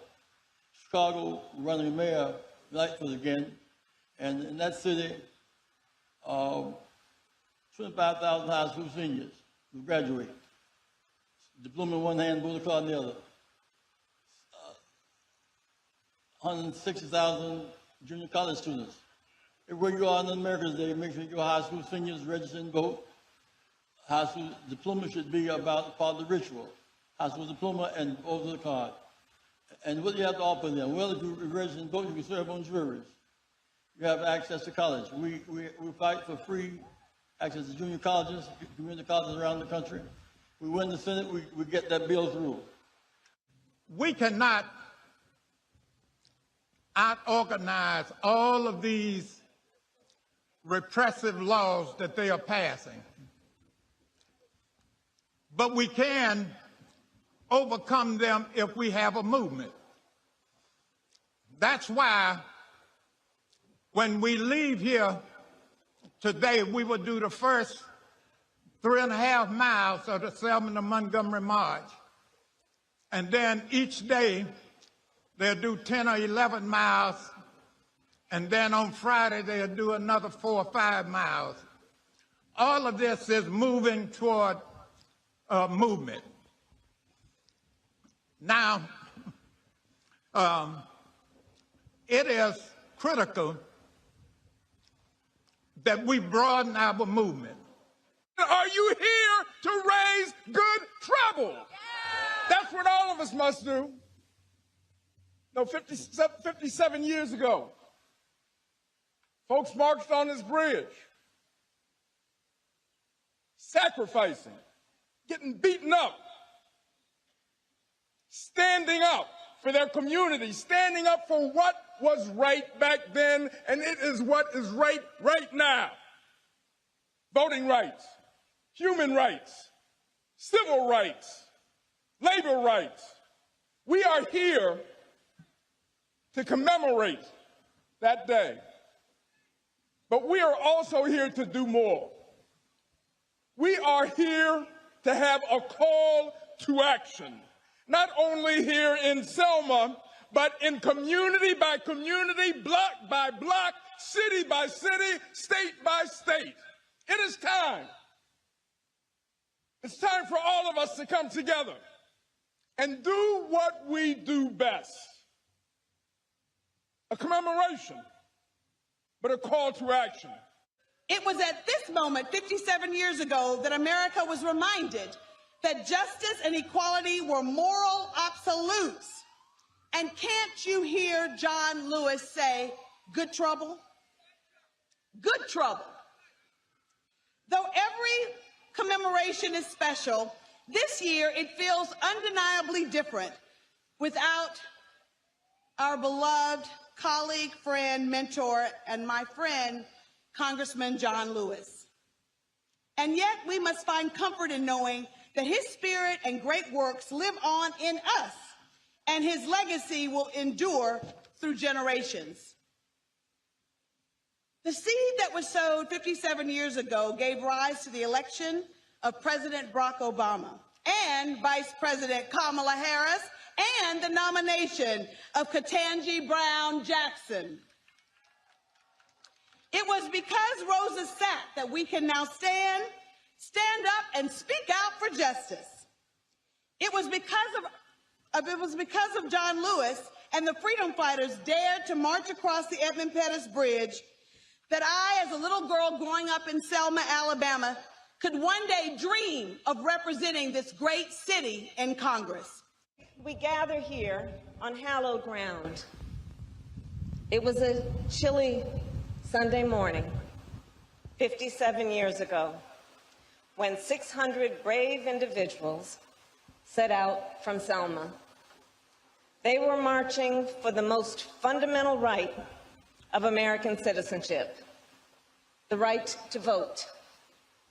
They knew that if they wanted true freedom, if they wanted to claim what was theirs by birth and by right, they had to march on this bridge on that day.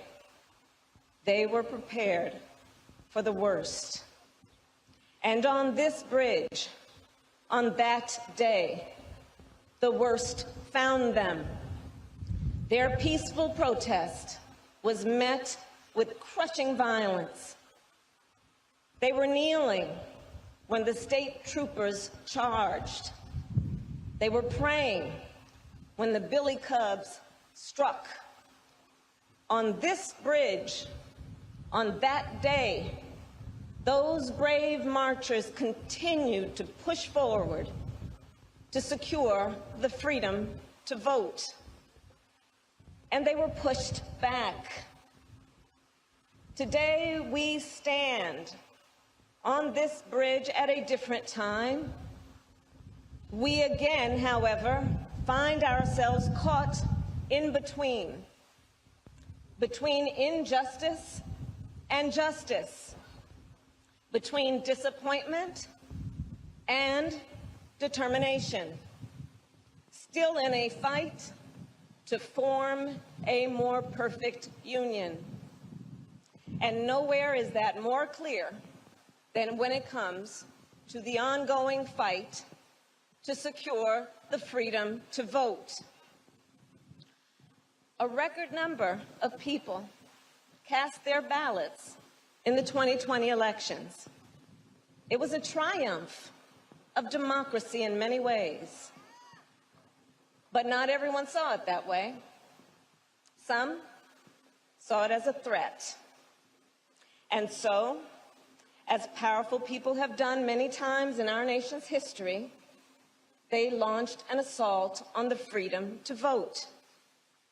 Across the country, states passed anti-voting laws, laws that ban drop boxes and restrict early voting, laws that make it illegal to give food and water to voters who are standing and waiting in line, laws that, put simply, make it much more difficult for people to vote with an expectation that then we will not vote, undemocratic laws, un-American laws. And so last year, we all joined together, we locked arms and lifted our voices and fought to pass federal voting rights legislation. We brought the Freedom to Vote Act, and yes, the John Lewis Voting Rights Advancement Act, to the floor of the United States Senate. And on the night of January 19th, every Republican senator in the United States Senate voted to block passage of this law.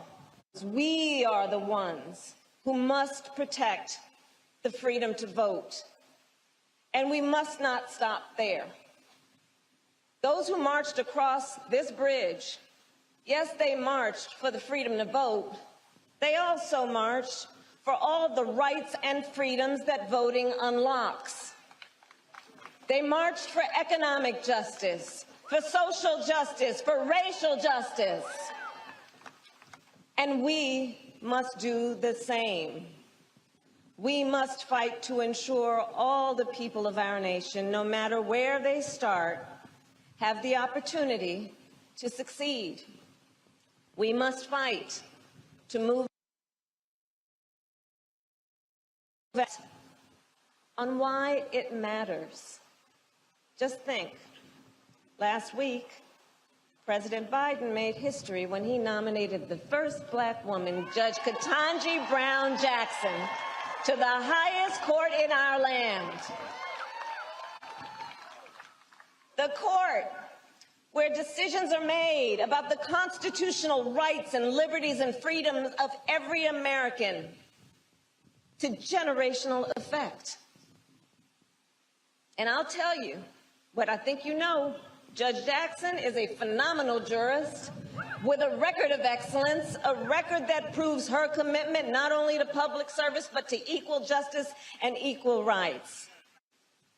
John Lewis was the embodiment of strength and resilience, the epitome of dignity, grace, and perseverance.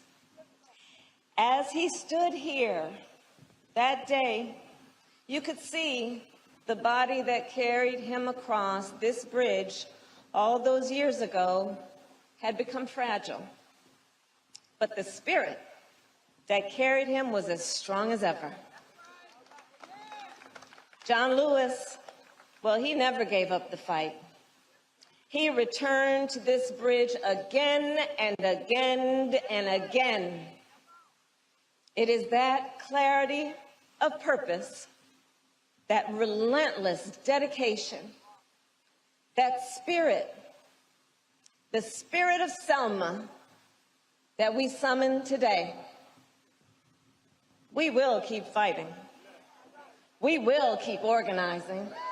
We will keep shouting. We will keep making good trouble.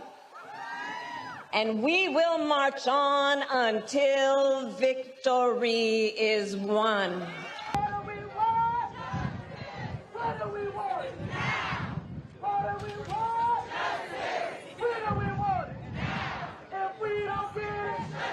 If we don't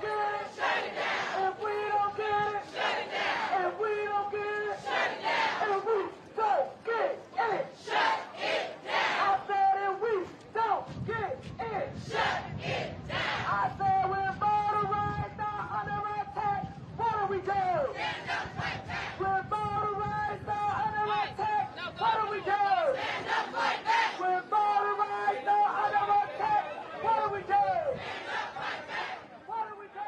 You know, Jeff Carr, as we continue rolling this video here, it's very interesting when I look at some folks who comment on social media, some of the other platforms, and they say, "Oh, this is a photo op. This is a waste of time." One of the things that drives me crazy is when we are unwilling to understand that if we don't force the annual conversation to continue about what happens in our community, well, no one else is going to do it. That's why we go to Selma every year. That's why we focus on what happens there. That's why we cover it, because, again, if we aren't telling the story, who the hell will? Rituals are important. People's memory is important. History is important. It defines who we are. It gives us pride. And it doesn't have anything to do with any made-up notion of reverse racism or anything like that. The great August Wilson once said that the greatest path to universality is cultural specificity. So in other words, if you tell your story and you tell it right, it will inspire the humanity in people no matter what their shade or ethnicity or gender or orientation. When you think about what happened 57 years ago on this day, Jose Williams, Ashe, the great ancestor, John Lewis, Ashe, the great ancestor, knelt in a church with 600 people, said a prayer, and then began to cross that bridge. They faced 150 state troopers, sheriff's deputies, and even self-appointed people who called themselves the posse. And we saw the results of that resulted in a 54-mile, 3-day march for freedom that inspired so many people around the You world can switch also to my put their money where their computer mouth if you was. want. So when we talk about remembering these things, I think about what it's like to stare down police. 32 years ago this week, I was student government president at Tennessee State University, and we had to empty a building out 2 by 2 like it was the 1960s. 150 policemen stood there in riot gear. And at 21 years old, it was the most terrifying sight I had ever seen. In the middle of that movement, John Lewis sent word. In the middle of that movement, Reverend C.T. Vivian showed up and sat on the floor as we were hunger striking. Diane Nash showed up, and they told the next generation, keep going, because this is what we did 30 years ago. This generational passing down of this wisdom is inspirational. Is voting enough? No. We've got to vote as a foundation, but we also have to build institutions. We also have to stand up and speak out, and we also have to pass this memory down so that people never forget what we've actually been through and what the sacrifice of the elders and ancestors were. There were some people who literally were on our feed yesterday asking, what is Bloody Sunday? That's why we can't just go, oh, okay, that thing happened, so it's really no big deal.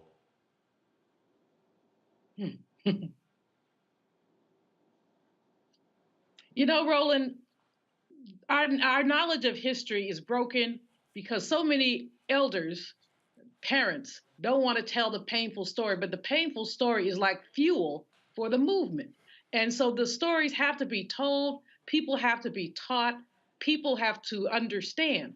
And we're not just talking, I mean, the 1965, when it happened, it was within my lifetime and yours and others. I mean, this is not, this is not enslavement. This is not way back when. This is very recent. Just like the murder of George Floyd is very recent. And so when our young people don't know that, then they really are de-energized. That's why some idiot from ADOS could send you a note saying, no reparations, no vote. Because they don't understand this is what we paid for the right to vote. Dr. Meyer used to always say, we have already been paid for. The right to vote was paid for with John Lewis's skull, with all these people who were beaten and killed and dog bit. And so anyone who says they don't want to vote, I don't even want to talk to them. But the historical memory, it's like the young people about 10 years was calling it Malcolm the 10th because they didn't know what Malcolm X was. And that's just nonsense. Back in the day, and Jewish people do this, they have schools, they have Sunday school or Saturday school. Whether it's Saturday schools, they learn history. If our history is not going to be taught in the regular schools, which it must be and we must fight for, but we must also teach that history. And if we have to start doing Saturday schools again, let's do it. Some of these ancestors are leaving us. You know, Reverend Jackson is ill. He's not, he's there and he's going to be there. But how long are we going to have him? And there are others like that. So these people are leaving us and we've got to get their stories. You know, Omokongo, when we were yesterday, I was looking at some of the folks who were marching, and it was very interesting because we were, so just so everybody understand, we were on the riser. We were on the riser, and we were on this flatbed truck. And so there were other media who were there. And so at the outset, when they were milling around trying to figure out how to get organized, and nothing was really happening. So I started talking to the camera.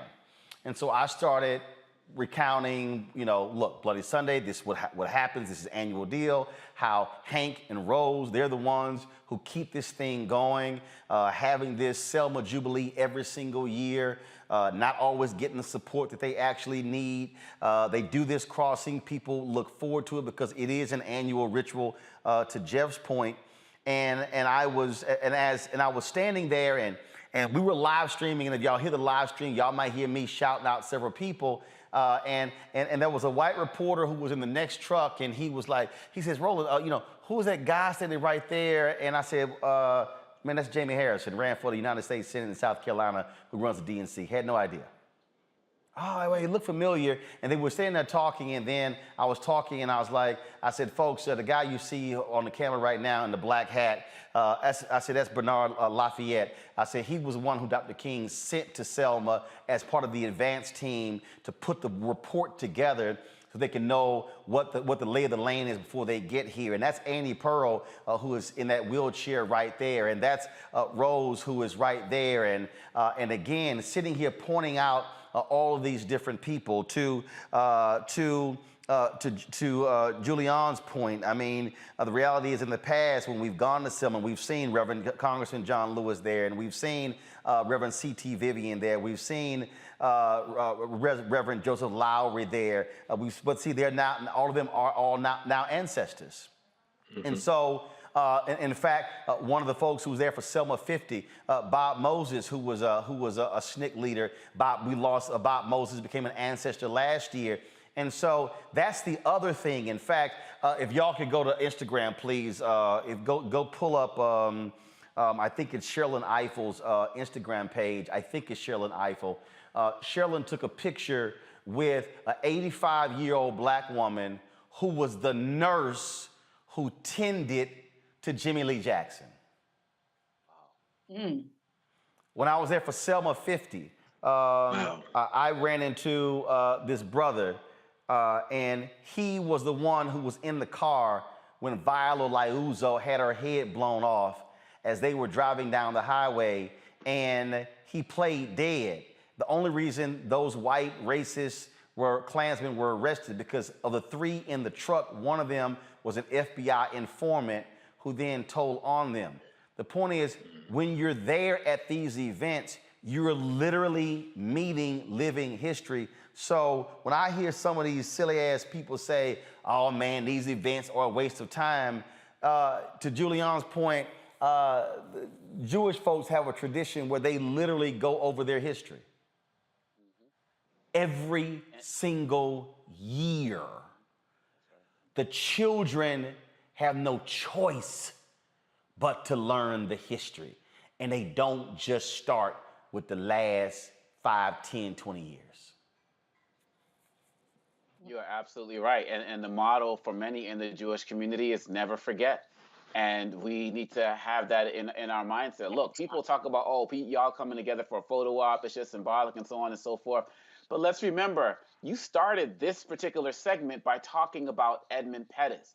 That name is still on the bridge. And that was built there intentionally 3 decades after this former Klansman and Confederate general died. It was built in 1940 as part of the whole Jim Crow thing, as a constant reminder that white supremacy was going to live. So every year after we do this demonstration and we honor our people who have fought, that name is still there every single year. And, and John Lewis is from Alabama. Edmund Pettus wasn't even from there. So they understand what representation and symbolism means. And so when you talk about that story about Viola Luoza that you just told, I didn't know about the brother who played dead.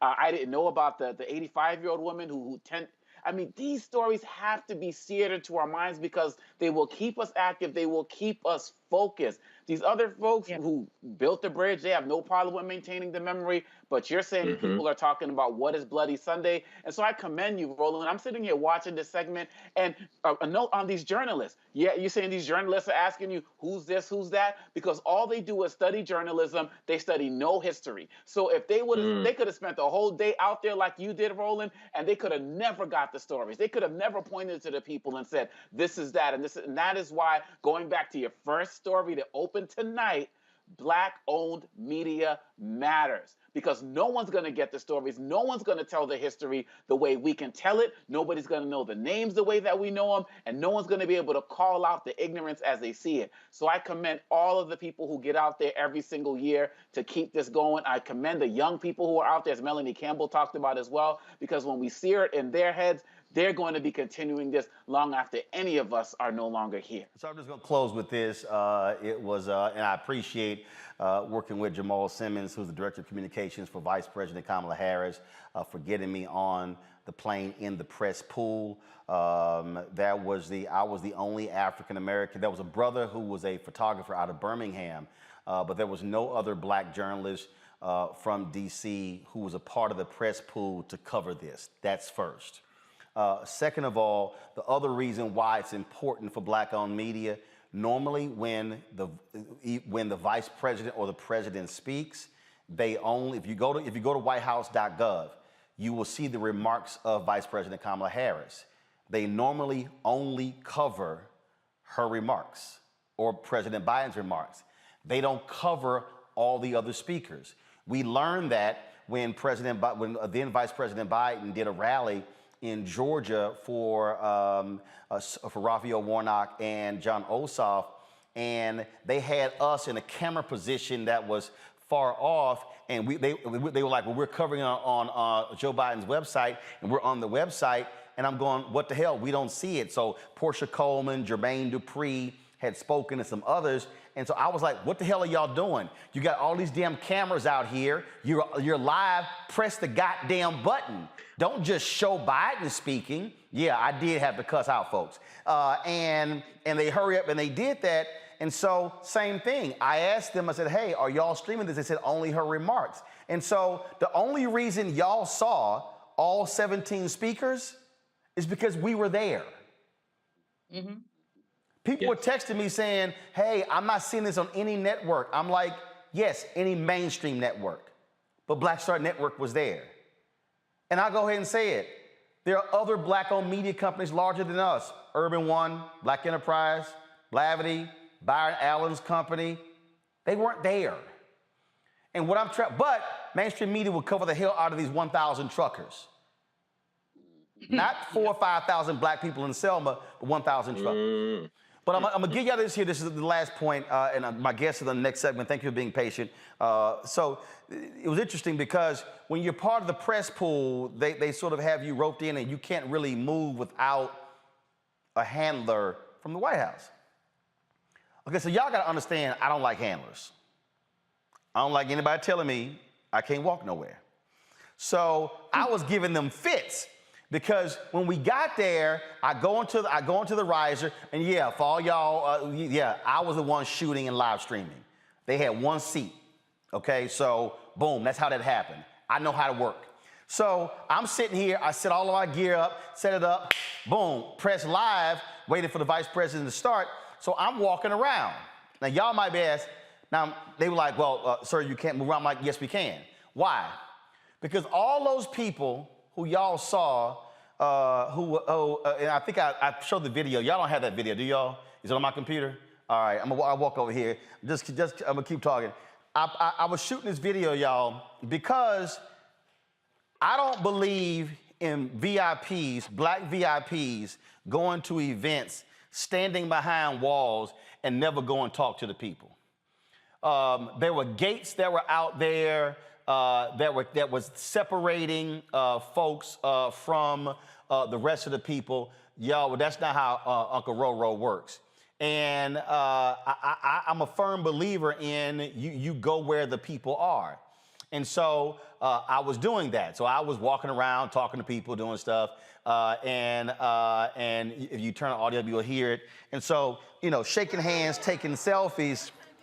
And then there were several points where the Secret Service kept telling me, need to get behind the gate or get in the press pool, which was like the secure area. And I was like, no, because I needed the Secret Service to understand that these are the people, and I told them, these are the folk who watch me every day. These are the folk who send $1 and $5 and $10 for this show. I'm not gonna come to Selma and be bougie and stay in the VIP section and behind the gate. I'm gonna go shake hands, talk to people, and it was a trip because I was sitting there taking selfies, and the look on their face was like, who the hell is this dude? In fact, one of the White House folks said, man, are they here to see you or to see the Vice President? And at one point, Reverend Jackson and Dr. Barbara and others they saw me and they were calling me over. They were like, well, you're gonna have a handler with you. I said, look, man, y'all are cripping my style. I said, I need y'all to understand, y'all in Selma for this one event, I deal with these people every day. And so I'm gonna move and talk to folk. And so finally, they kind of got the message like, okay, we gonna, like that sister right there, she said, Roland, I send my money to the show. The reason I'm saying that, y'all, is that's the other reason why you got to show up to Selma. Because black folks who watch us should never only touch us by touching the TV. And so that's why it's important as well. And so when black-owned media is on the scene, then people are getting the real story. And that's the thing that people have to understand. And so, folks, I want to thank everybody who we saw out there. Thanks for all y'all support. And again, it was great being a part of the pool. But I just told them, y'all gonna have to back up a little bit because y'all ain't giving the brother enough room to do what he do. And so it was great, again, to share the story and to tell the story as well. All right, folks, I got to go to a break. Don't forget, folks, why you must support black-owned media, because that's what allowed us to be able to go to Selma yesterday. It's a bunch of other stuff that we would love to be able to cover, travel with the Vice President. I would love to have a White House correspondent, to have somebody who's a part of the pool, who's covering stuff every day. But see, it doesn't happen without resources. That's why we're going to continue to press this issue when it comes to black-owned media and advertising. Now, as long as there's breath in my body, I'm not relenting. Because I will never apologize for calling folks out when $322 billion is being spent every year and black-owned media is getting 0.5 to 1%. That simply is unacceptable. Download our Black Star Network app, Apple phone, Android phone, Apple TV, Android TV, Roku, Amazon Fire, Xbox One, Samsung Smart TV. And again, support us, joining our Bring the Funk fan club. Our goal is to get 20,000 of our fans annually to contribute $50 each. That's $1 million a year. If you can give more, great. If you can't give $50, you can give less, great. That's $4.19 a month, 13 cents a day. This is why we do what we do. So folks, again, a lot of folks may have sent in 20, 25, 10, 5, even $1, and we thank you for every single dollar that's been given. Again, you can send checks and money orders to P.O. Box 57196, Washington, D.C. 20037. The Cash App is $RM Unfiltered. PayPal is R Martin Unfiltered. Venmo is RM Unfiltered. Zelle is Roland@RolandSMartin.com. Roland@RolandMartinUnfiltered.com. Coming up next, Fit, Live, Win. We talk about yoga with an African twist. I'm sure Jeff at Omakongo can't wait to stretch. You're watching Roland Martin Unfiltered on the Black Star Network. Back in a moment.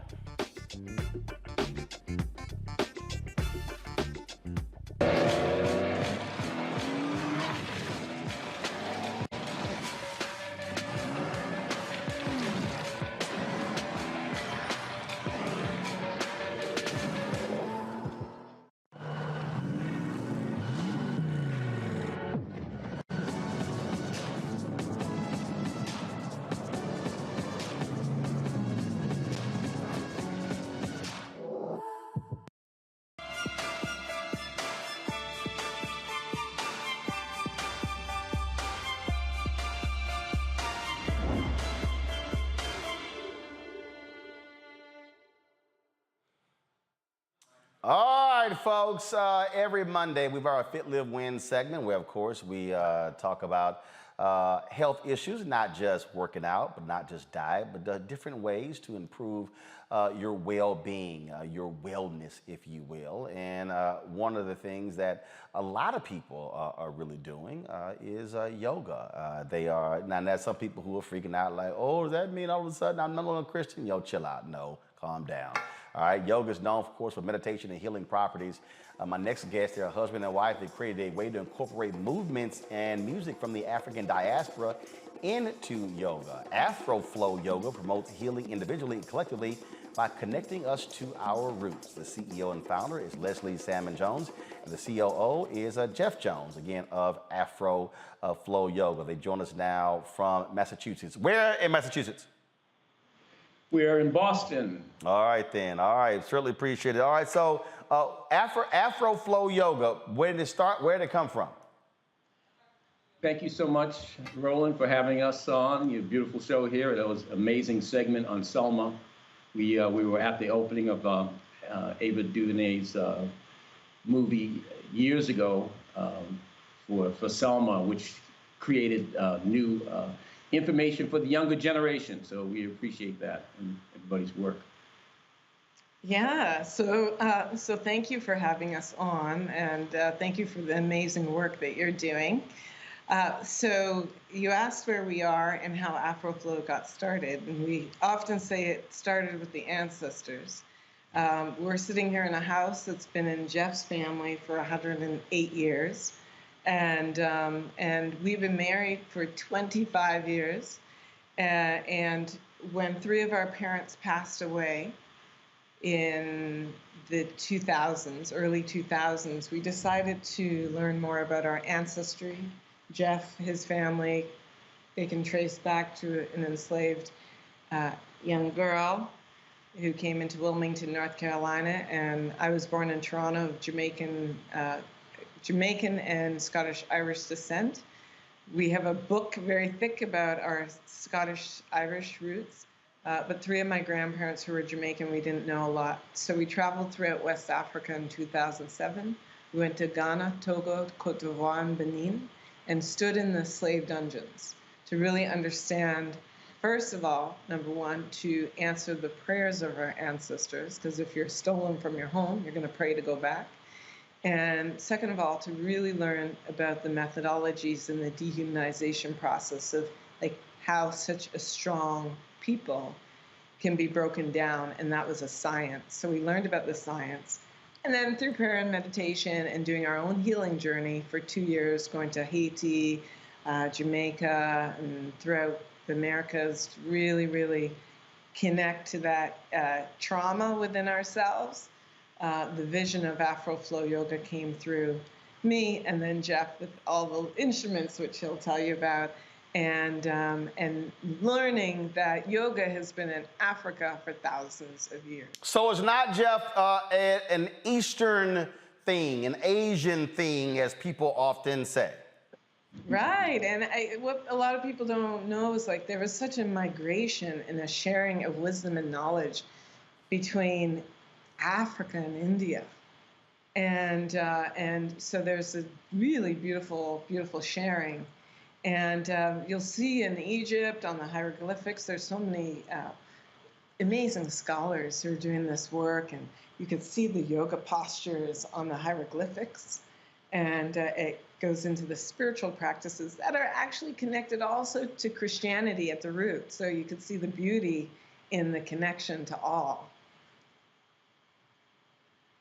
Jeff, go ahead. Oh, you got this Jeff. No, not Jeff Carr, Jeff Jones. I'm gonna come to you, Jeff Carr, in a minute.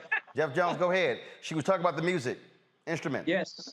Well, the music we have back here, we've been virtual for 2 years, although we've been doing work. We were just in Costa Rica, in Nosara, for 5 weeks, where we were at Blue Spirit, working with a lot of psychologists and trauma healing folks. The music back here, I have a djembe that I brought back from Ghana. I have congas. I have a choli lira instrument back there. I won't get out of the camera here, but I also have, we play other instruments. I have my bass here. This is a bass that my dad played with Billie Holiday. And as you can see, that was my dad playing that bass back in at Storyville here in Boston in 1959. That was one of her last gigs. So music's been in my family. My grandmother was an organist, and my parents met in her church, where she was a choir director for many years, Church of All Nations in Boston. The other instruments I use, so we integrate the voice and the music, and we have quite the dynamic of being quiet and then also raising the energy and bringing in the fire and the deities and Shango and all the other amazing deities as far as Yemaya. And as far as the other instruments go, so I have kalimbas that I also play, but it's integrated with the yoga. So yoga, Kundalini and Vinyasa yoga is connected with, we also bring in a lot of the spiritual jazz to our practice, whether it's John Coltrane, so many, I mean, even Earth, Wind, and Fire type things are so healing, and along with the yoga, and of course with African drumming. And Negro spirituals. The old spirituals, yeah. Jeff's played in many churches, so we incorporate the diaspora. Yeah, having toured for many years and supporting many vocalists and playing in show bands and traveling around and playing in church, and whether it's clubs or nursing homes or wherever, you know, it's all about healing. People are come to heal, to hear the music. Well, I've got a couple of my panelists who are big time into yoga. Jeff Carr, Makongo Dabinga, Julian Light. Now, I ain't doing all that. But all three, I'm sure, have comments or questions. Jeff Carr, start with you. Yes, sir. First of all, thanks, Jeff and Leslie, just for everything that you're putting into the world and the dots that you are connecting with the culture, with health, with holistic living, with history. It's just a beautiful thing to behold, and I want to send a shout out, congratulations to you. People who study Pangea and ancient history and understand how the continents were together at one point, understand that whole Dravidian history of India and the connection between that and Egypt. So you all are exuding that in a world of cultural appropriation where you've got Vinyasa, then Bikram. Now they have goat yoga. Now they have Jesus yoga. The evangelicals are doing Jesus yoga now. I think it's an amazing thing to witness what you're doing. I'm pastor of a church where we actually do Yoga Sunday. We're the only church that does a Sunday service dedicated to yoga. So one thing that I wanted to pour back into you and ask about is for those of us who have been practicing a while. I've been practicing about 15 years. I've been teaching about 4 years. How can people train with you all? Have you reached a point where you're bringing people down to study and you're equipping teachers? And if not, is that something that you're doing in the future? Yeah, thank you. And so exciting about your journey, to hear about your journey. And it sounds like we have a lot to share and in common, so we appreciate that. Yeah, so we actually created a teacher training program because a lot of the information initially really directly came through the ancestors. So as you said, this information, this wisdom and knowledge has been here. It's within us, within our DNA, our cells. So we've been, over the years, able to, so I've been practicing, actually I came to yoga through Alvin Ailey. I'm a trained dancer. And in 1991, yoga was a requirement. So Alvin Ailey was an amazing yogi. He was a visionary on so many levels. So, so bringing in the diaspora, it's really, the insertion of that is hard to find in Western yoga now. So we created a curriculum after years of study and doing research and gathering papers and of the history of yoga in Africa, the history, the connection to the healing of dance and music.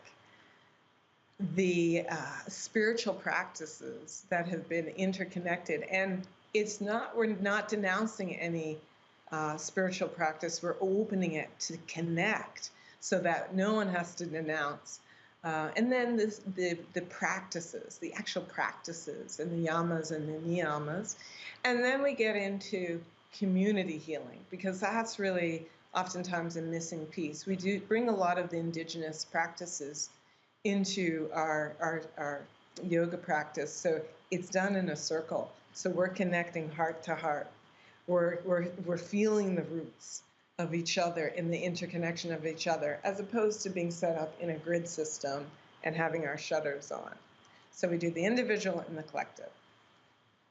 Omakongo. Well, yeah, this is exciting.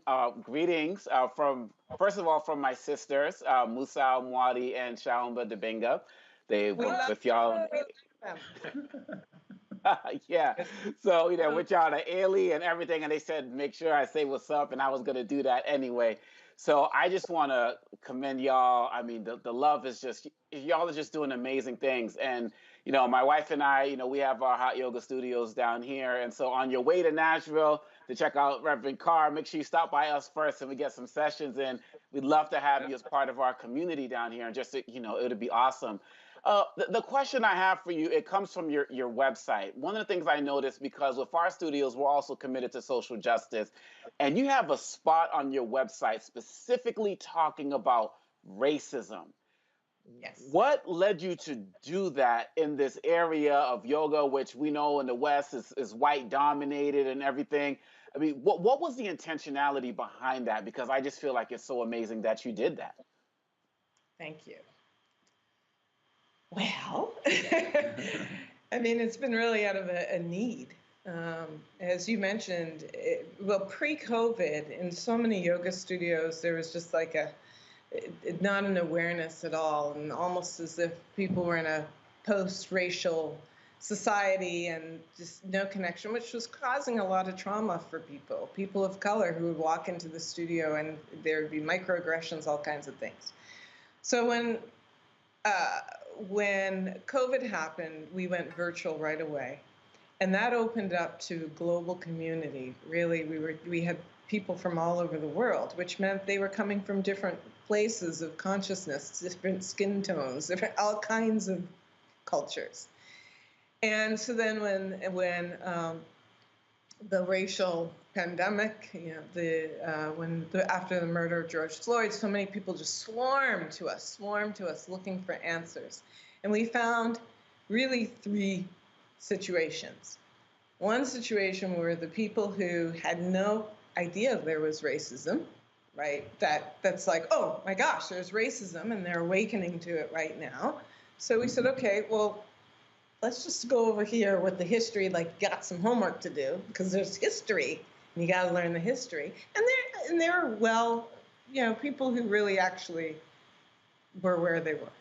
Then there were the people who knew and wanted to be really active and allies. So we're like, okay, go on this track with the anti-racism work. And then there are our folks who are closest to the pain, who need the healing and need to be in a place where they're really being heard and held. And so that's our healing of our roots. Okay. That's that. We've been working with Reverend Liz Walker also. I don't know if you're familiar with her. She was a news anchor, one of the first black news anchors here in Boston. Yeah. So we've been doing a lot of trauma and healing with her. And Leslie's one of Leslie's first yoga teachers. His father had been a yogi in Africa also. Yeah, well, yeah, so... Hold on one second, because I'm literally running out of time. I got to get in Julianne. You can finish that, but Julianne, I got to get your question in. First of all, I love the way y'all look, and I love your energy, and I might try your yoga. I wasn't going to try Omakongo's with that hot stuff, but I might try yours. So thank you so much. Thank you. My question is, how do you get to yoga? I mean, I'm not that still. So if that's my problem with yoga, is you have to be too still. You mean how to slow your butt down and calm down? Well, yeah, that could be it too. All right. I did have a meeting with somebody else today who said just exactly that. When you go calm down? I'm like, I don't know. I got about 60 seconds. Who wants to take her question? Well, we have our classes on Sundays and Thursdays live since we've been virtual. We're already booked again for Costa Rica next year. Yes. And we'll be down there for 3 or 4 weeks, but we have other things that we'll be doing throughout the year in different states. Yes. And how you can slow down and get to yoga is when you come, we'll teach you. But really, with the music is really something, another element, the live music, that helps people calm, get out of the head into the heart, into that embodied practice. And it's for every level. So when you come in, we'll take good care of you. And you don't have to, it's a non-judgment environment. All right, then. First of all, give the website, please. People want folks to get more information. AfroFlowYoga.com. AFRO. Don't forget the flow, like the water. FLOW. Yoga.com. And we have virtual classes, teacher training, retreats coming up, and we'd love to see you. It's for all levels and ages. All right, then. We appreciate it. Thank you so very much, Leslie and Jeff Jones. Thanks a lot. Thank you so much. All right, folks, before we go off, some breaking news. The United States Senate has passed the Emmett Till Anti-Lynching Act. It was a vote of 422 to 3, 422 to 3. Again, remember that had been blocked for quite some time by Rand Paul of Kansas.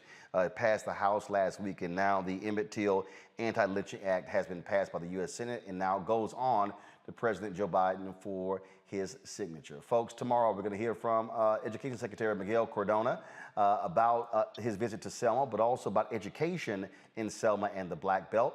That's tomorrow. And also, a couple of weeks ago, journalist Askia Muhammad passed away. His memorial service took place on Saturday. I got a chance to stop by, say a few words, and also record this gorgeous song that was done by Ayanna Gregory, one of the children of Dick Gregory. We're going to have that for you tomorrow as well, as we pay tribute to Askia Muhammad, who passed away at the age of 76. And we'll also share some of the content we got in Liberia when the Congressional Black Caucus arrived for their meetings with the president of Liberia, George Weah. That's all that tomorrow right here on Roland Martin Unfiltered on the Black Star Network. If you missed any of our coverage of Selma, you can go to the Black Star Network app. You can see the entire program, hear all of the speeches, check all of that out as well. And so please do so. Again, folks, support us in what we do. Download the app, Apple TV, Android, Apple, and Roku. Of course, phones as well, Amazon Fire, Xbox, Samsung TV, and of course, join our Bring the Funk fan club. You can see in checks and money orders to P.O. Box 57196, Washington, D.C. 20037. Cash App is R Martin Unfiltered. PayPal is R Martin Unfiltered. Venmo is RM Unfiltered. Zelle is RolandSMartin.com. Jeff Omakongo, Julian, thank you so very much for joining us. We appreciate your participation. Folks, I will see you guys tomorrow right here on Roland Martin Unfiltered. And don't forget, we keep the fight up, not only for our people, but for the money.